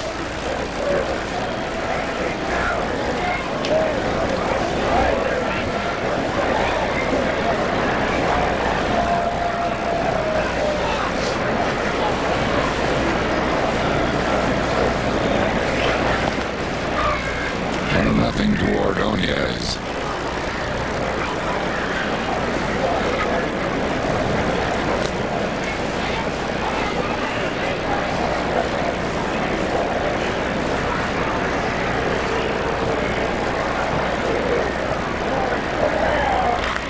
Line drive left field over the head of Burrow. 1 hop and off the fence. Graffinino scores.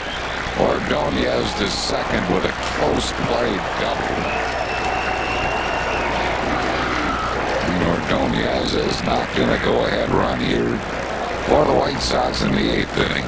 Joe Kerrigan was telling us last night that this guy has great power to all fields, and we've seen that tonight. A double to right, a double to left. And he got a sinker down and in, and that's the ball he pulls. I mean, if you pitch him away, he's really explosive. One good thing here is obvious Pat Burrell's arm's starting to feel a lot better because he makes a really strong throw there and made a close play out of that. But Phillies another one of these close games where they just don't score any runs, and now they're behind to a team that has a smoking hot bullpen.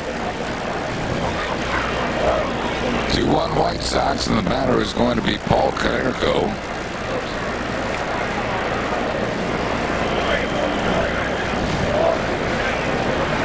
First base is open. Konerko is second in the American League and runs batted in, but Padilla has handled him tonight on the ground out in a couple of pop-ups. Down deck Valentine is a left-handed batter. He's a switch hitter, but has a lot more power from the left side. So there's Cormier still up. So I think they'll probably pitch to Konerko here.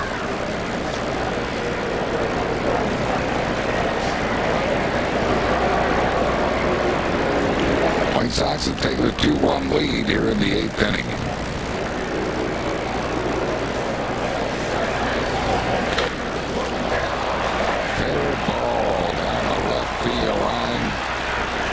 Base hit. Konerko coming in to score is Ordonez, and the White Sox now have a 3-1 lead here in the 8th inning. Konerko knocks in his 57th.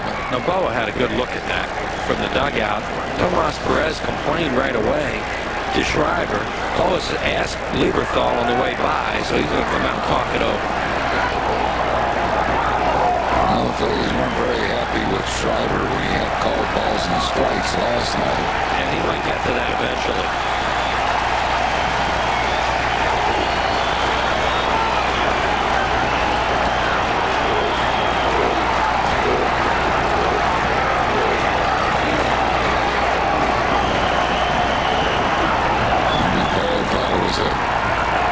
said he thought that was a bad call.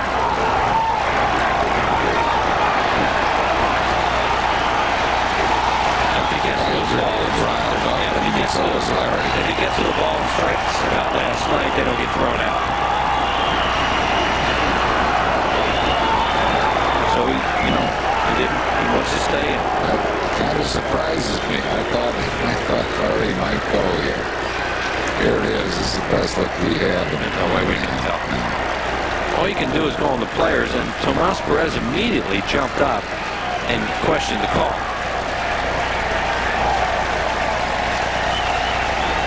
There's just no way to tell. I think they caught a piece of the back. I had the best look at it, Paul Schreiber.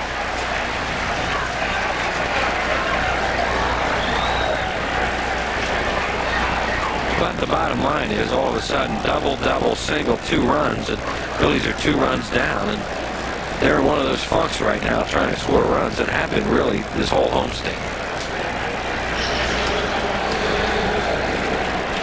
Bowie is going to come out and make a pitching change now, so this will be it for Vincente Padilla. He's going to turn Valentin around and make him bat right-handed. So Padilla, another good game, but he'll leave trailing 3-1 here in the 8th inning. Raul Cormier will come in out of the Phillies bullpen. Cormier pitched in last night's game, but he just won here.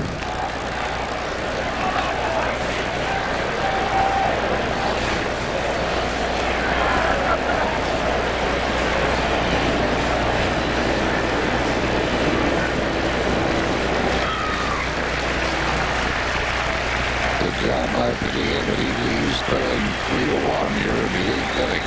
Pitching change for the Phils. White Sox lead at 3-1 back after these messages. Padilla's out. Raul Cormier comes on for the Phillies. This will be his 29th game.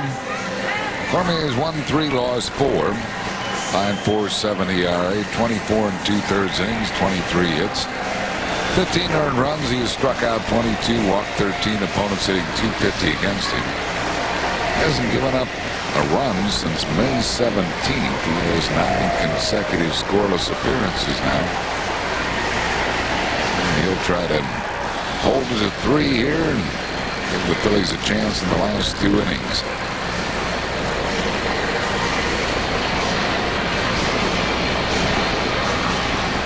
Well, it's a strange inning because we just pointed out how they were guarding the line on Graffinino, and then he hooks that ball down the third baseline that Tomas dives for.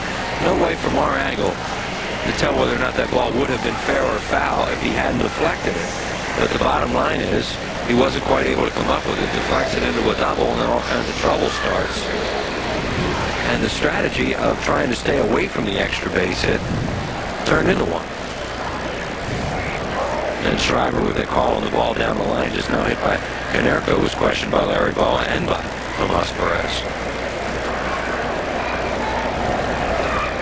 Now here's Jose Valentin batting right-handed. Hitting just .167 right-handed.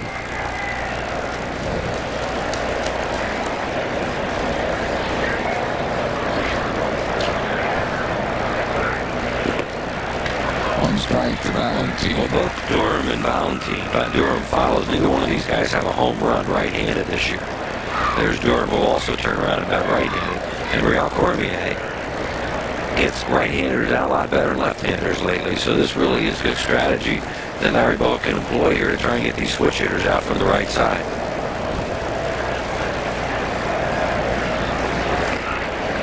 Two quick strikes to Valentin.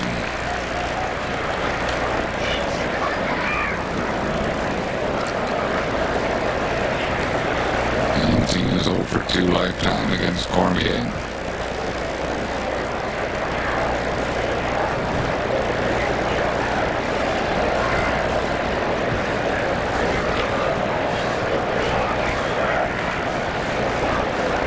Two.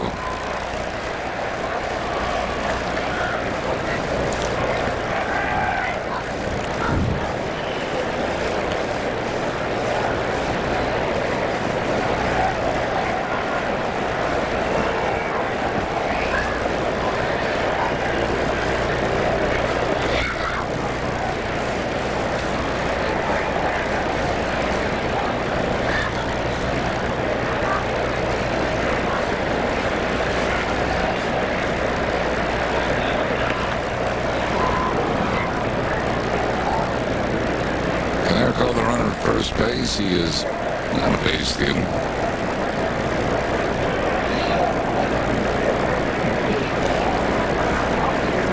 1-2 to Valentine.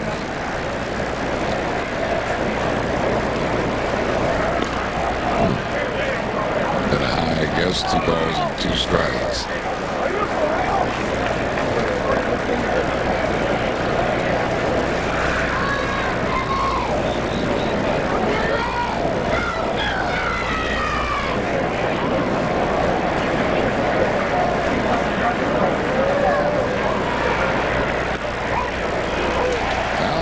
Called out on strikes.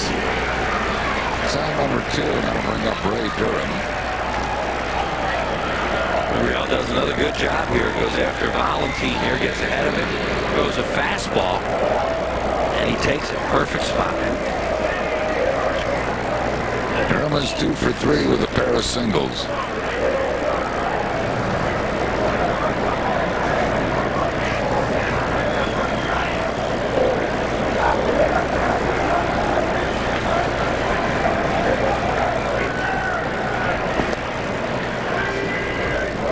Nothing to Ray Durham.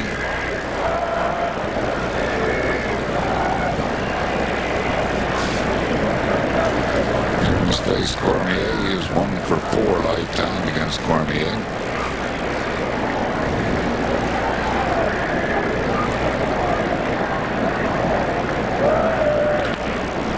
Ground ball, Tomas Perez has trouble with it still. Recovers in time to get the out at second base on Canerco, and that will retire the side. White Sox put 2 on the board here in the 8th on 3 hits. No errors. They lead 1. We go to the bottom of the 8th. Chicago 3 and the Phillies 1. Yo. Atlanta 4-1 winner over Detroit. Kevin Millwood won that game. Save for John Smoltz, his 22nd. Gary Sheffield hit his 11th home run. Montreal 6-3 over Kansas City. Tomooka won that game. 6-game winning streak now for the Spos. Oakland a 3-2 win in 10 over the Pittsburgh Pirates. Mets beat Minnesota 4-2 behind Al Leiter. Leiter wins his 7th. And Seattle shut out Cincinnati 2-0 behind Freddie Garcia, who won his 10th.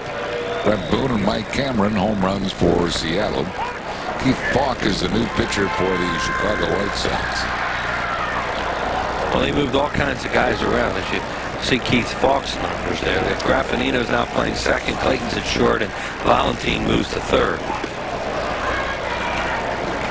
1-1 the count to Tomas Perez. In the order, Keith Falk, the pitcher, will bat 6th, and the new shortstop Clayton will bat 6th, or bat 9th, I mean.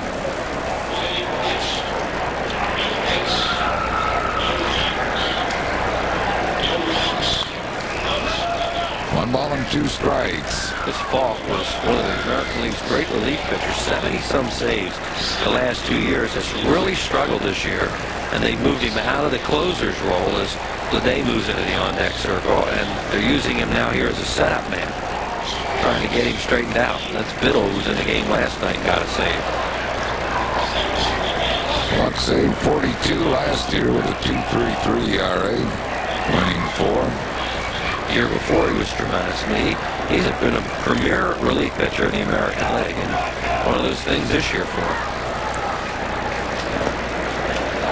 2 balls and 2 strikes. Tomas Perez was grounded out and popped up. Rookie Leday on deck has seen Falk. Not only has seen him, but has homered off him.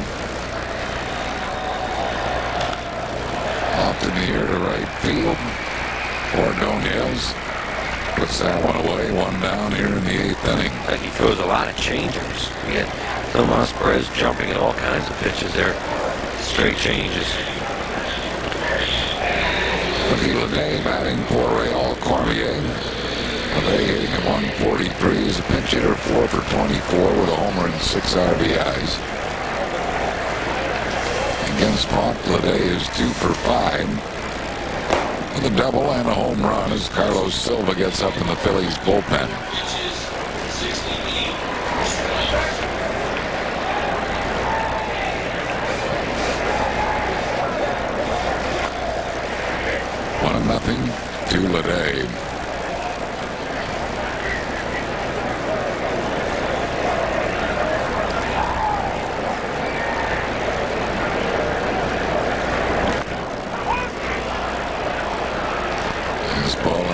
inside corner, called strike.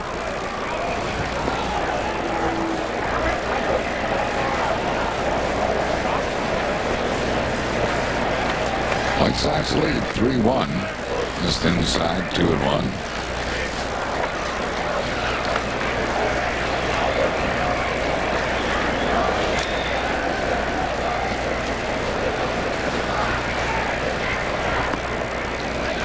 Speed pitch, he missed it. 3 balls and a strike.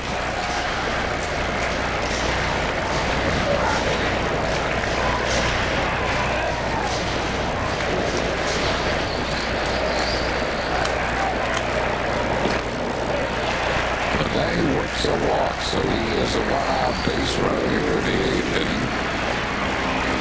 That'll bring up Jimmy Rollins. Rollins 0 for 2 with a walk.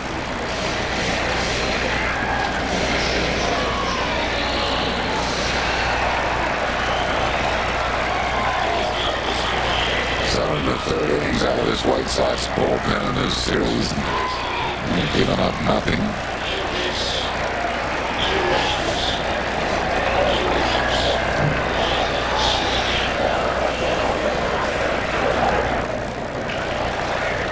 One ball, no strikes to Rollins.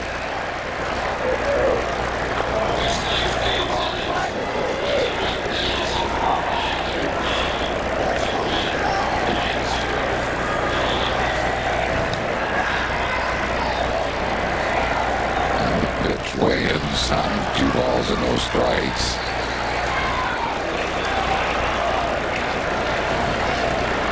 Clock coming into this game in 30 in the 3rd innings, had walked only 6. He's walked Ricky Ledane. He's behind Jimmy Rollins 2-0.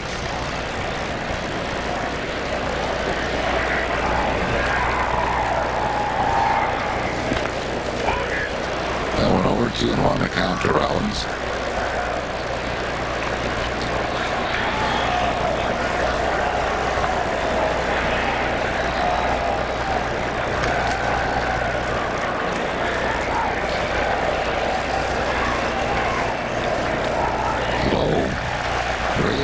So can you look this one over carefully? Marlin Anderson waits on deck.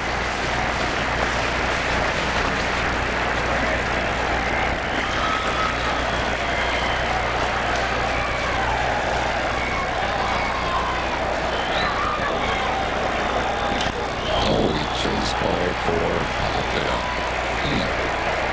Second baseman Graffinino goes out and puts it away. Wow.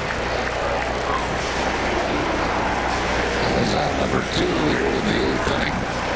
Yeah, this looks like a high fastball. Phillies going to have 2 on here now, and 1 out, and Jimmy just gets anxious. He's trying to tie the game himself. Pops it up.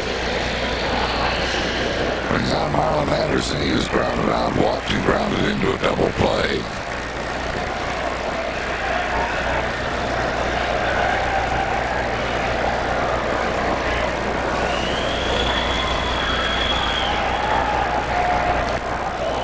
A foul back up and just almost into the upper deck. 1 strike to Marlin Anderson.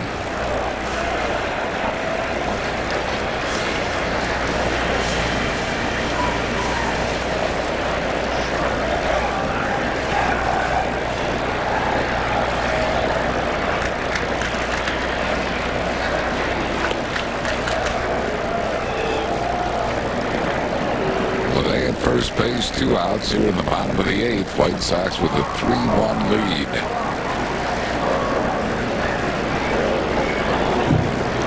Phillies tonight have managed just 3 hits off Chicago pitching.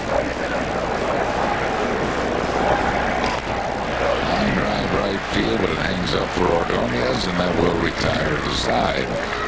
No runs, no hits, no errors. 1 left. We go tonight. It's Chicago 3 and the Phillies 1. Field replacing Leeper, who was lifted for the pinch hitter. That's Biddle, who came in and got 1 out for a save last night in case Falk gets in trouble. But this guy's used to closing out games, and they're going to give him a chance tonight.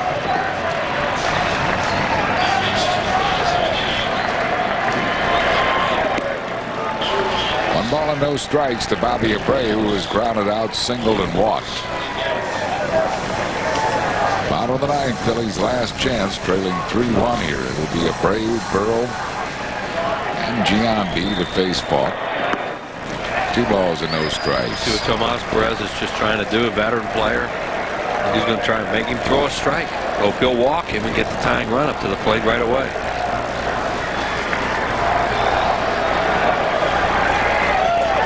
And he has walked tonight. He has 46 walks on the year. 2 balls and a strike to Abreu. Bobby Abreu will, as Harry says, will walk a lot. I mean, he's 5th in the league at walks coming into the game.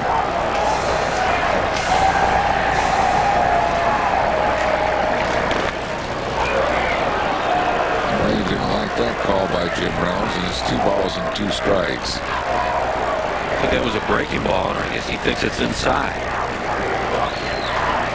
Too close. Pretty close. 2-2 to Abreu. Changeup struck him out.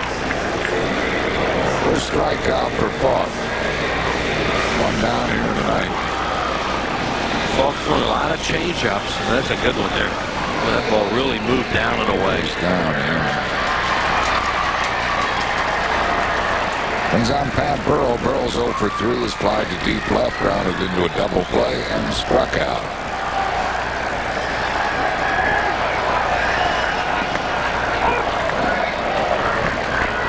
One strike to Burrell.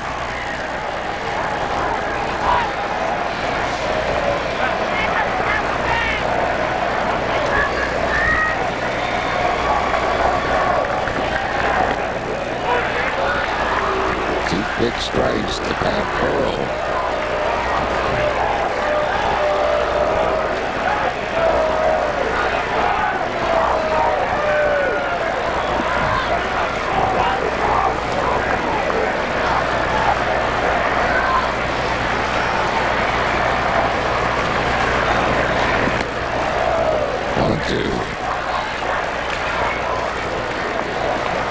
Delayed an hour and 24 minutes at the outset because of rain.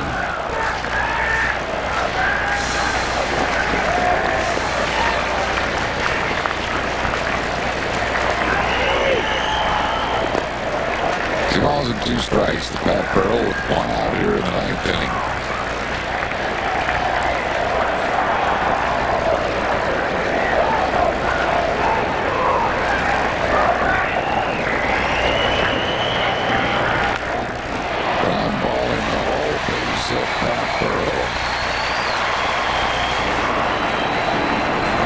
Burrell's now been on base in 33 straight games without it. They were playing in the pull. They were guarding the line with a 2-run lead, but Valentin, the third baseman, was over towards the line, and Pat had a big hole to hit that first.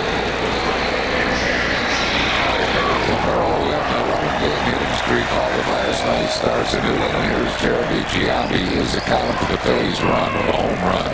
That Marte was so deadly on left-handed hitters last night. Pitched 2 innings. It would appear they're not even going to warm him up tonight.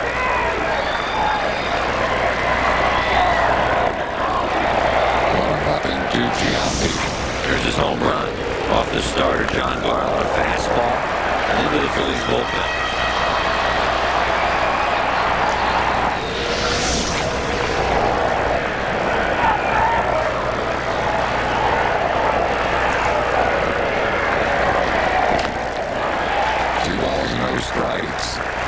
You got a guy out there, Falk, who's really scuffled this year and has lost his closer's job. There's Biddle up again. And I'm sure they're thinking, boy, if we can get him through this tonight and he can pick up a save, maybe we'll get him on the road back. And the Phillies are hoping to detour that. Giambi has faced Falk. He is 0 for 4 against this right-hander with a couple of strikeouts. 2 balls and a strike. We gave him a fastball to hit there. He used that changeup pretty effectively. And Giambi's taking a long walk right now because he had his pitch and he knows.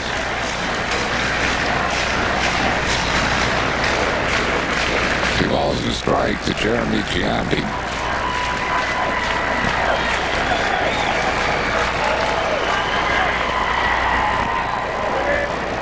fouls it off, 2-2.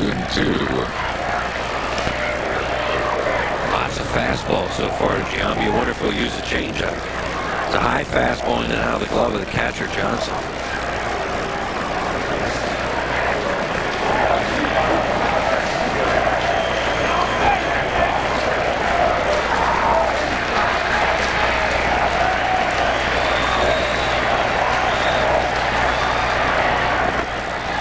It's a full count to Giambi. Mike Lieberthal waits on deck here in the bottom half of the ninth inning. Burrow at first base, 1 out. Down by 2, probably won't run.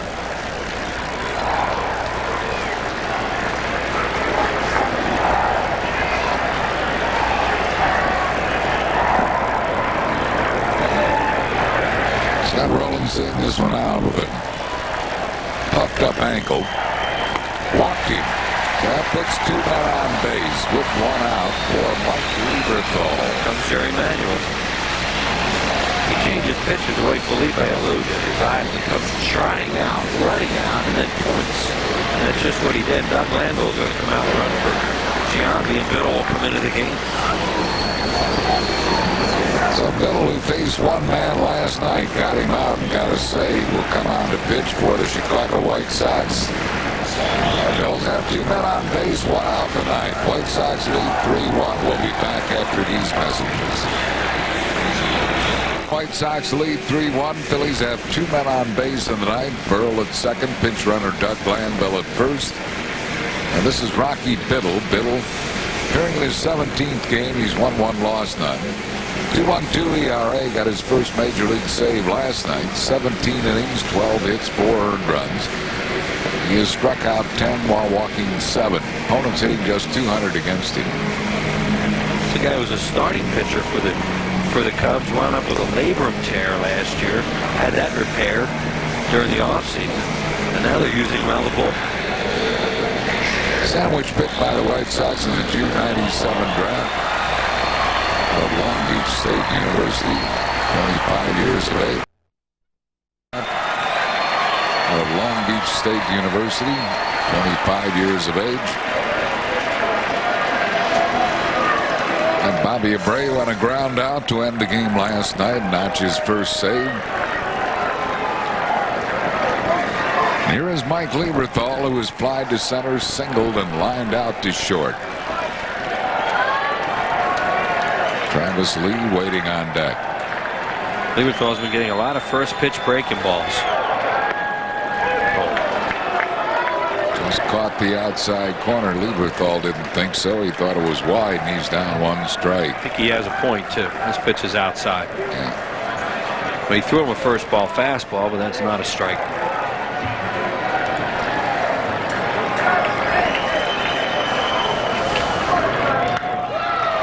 That's a high fly ball, fouled on the right field side. So Lieberthal is in the hole, no balls and 2 strikes. Guy's thrown some double play balls there. He only had 6 opportunities and got 2 out of 6. That's pretty good. And that's what they want to stay away from now, obviously, with 1 out and runners at first and second. Doug Glanville in as the pinch runner now. And Burrell at second. Glanville at first, representing the tying run here in the bottom half of the ninth inning. Line drive hit to left center field. Burrow's going to score. It gets by Lofton. Glanville at third. Lieberthal to second. It's a 3-2 ball game here in the bottom half of the ninth inning. Somehow that ball got through Kenny Lofton on the wet turf. Right, exactly. It scooted on the wet turf, Harry. He just misjudged the hop because he had it cut off. Now, he's played on turf before because he was in this league a lot, but watch. It's a high breaking ball, and Mike nails it. Lofton gets a great angle on it, and when he gets there, he just misjudges the hop because of the wet turf, and a great backup by the new left fielder, Rowan. Here it is again, misjudging the hop on the turf, and Rowan saves the day for them. Now they'll walk Lee and load the bases and put it on Tomas Perez. So Travis Lee will get the intentional walk. And it'll be up to Tomas Perez. 3-2. 1 out here in the ninth inning.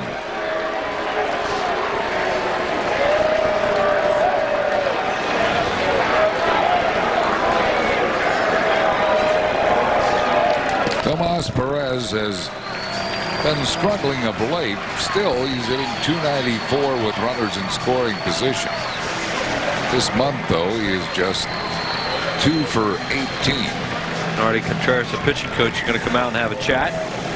There is Jason Michaels on deck. He would bat for the pitcher, Plesac. He got ahead of Mike Lieberthal, did the pitcher, middle, but then he hung that breaking ball, and Liebe got the hit. He hit it hard to left center. And Tomas Perez, you just saw there, is the man. There's Lieberthal on at second with a potential winning run.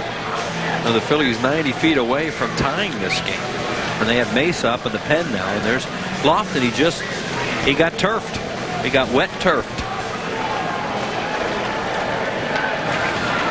Contreras heads back to the dugout. They're loaded with 1 out. Phil's down a run, and Tomas Perez steps in.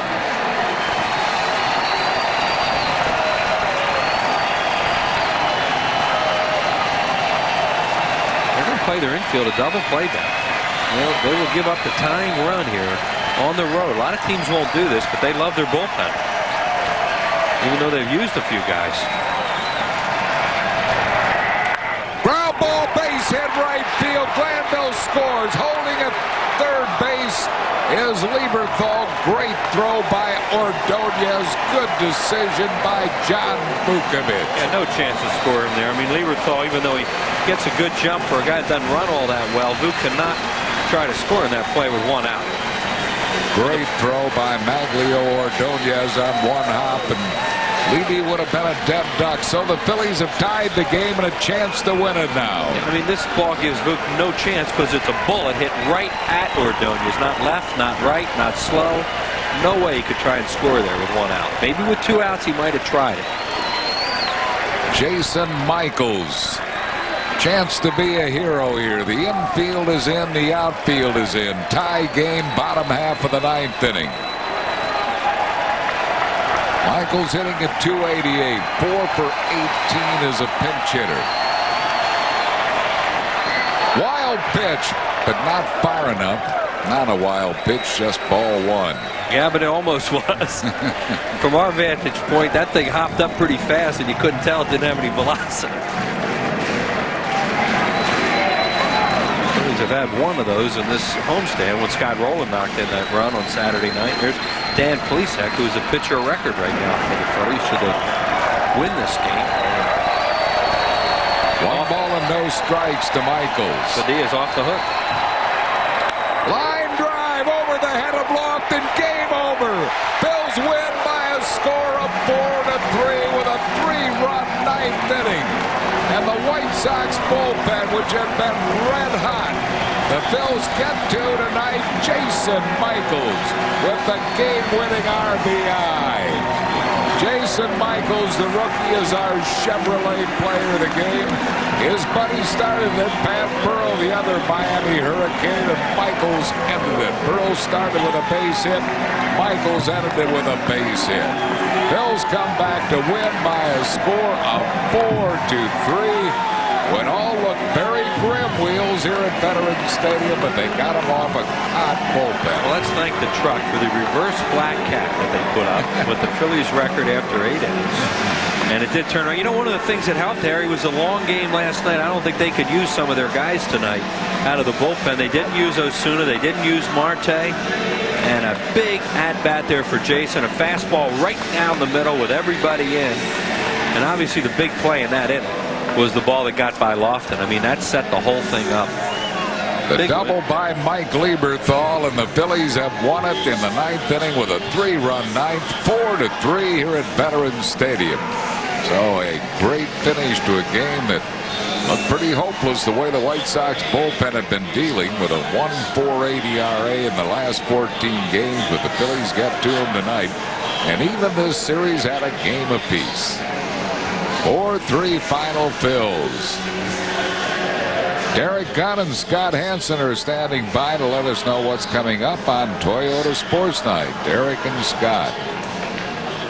All right, thank you, Harry.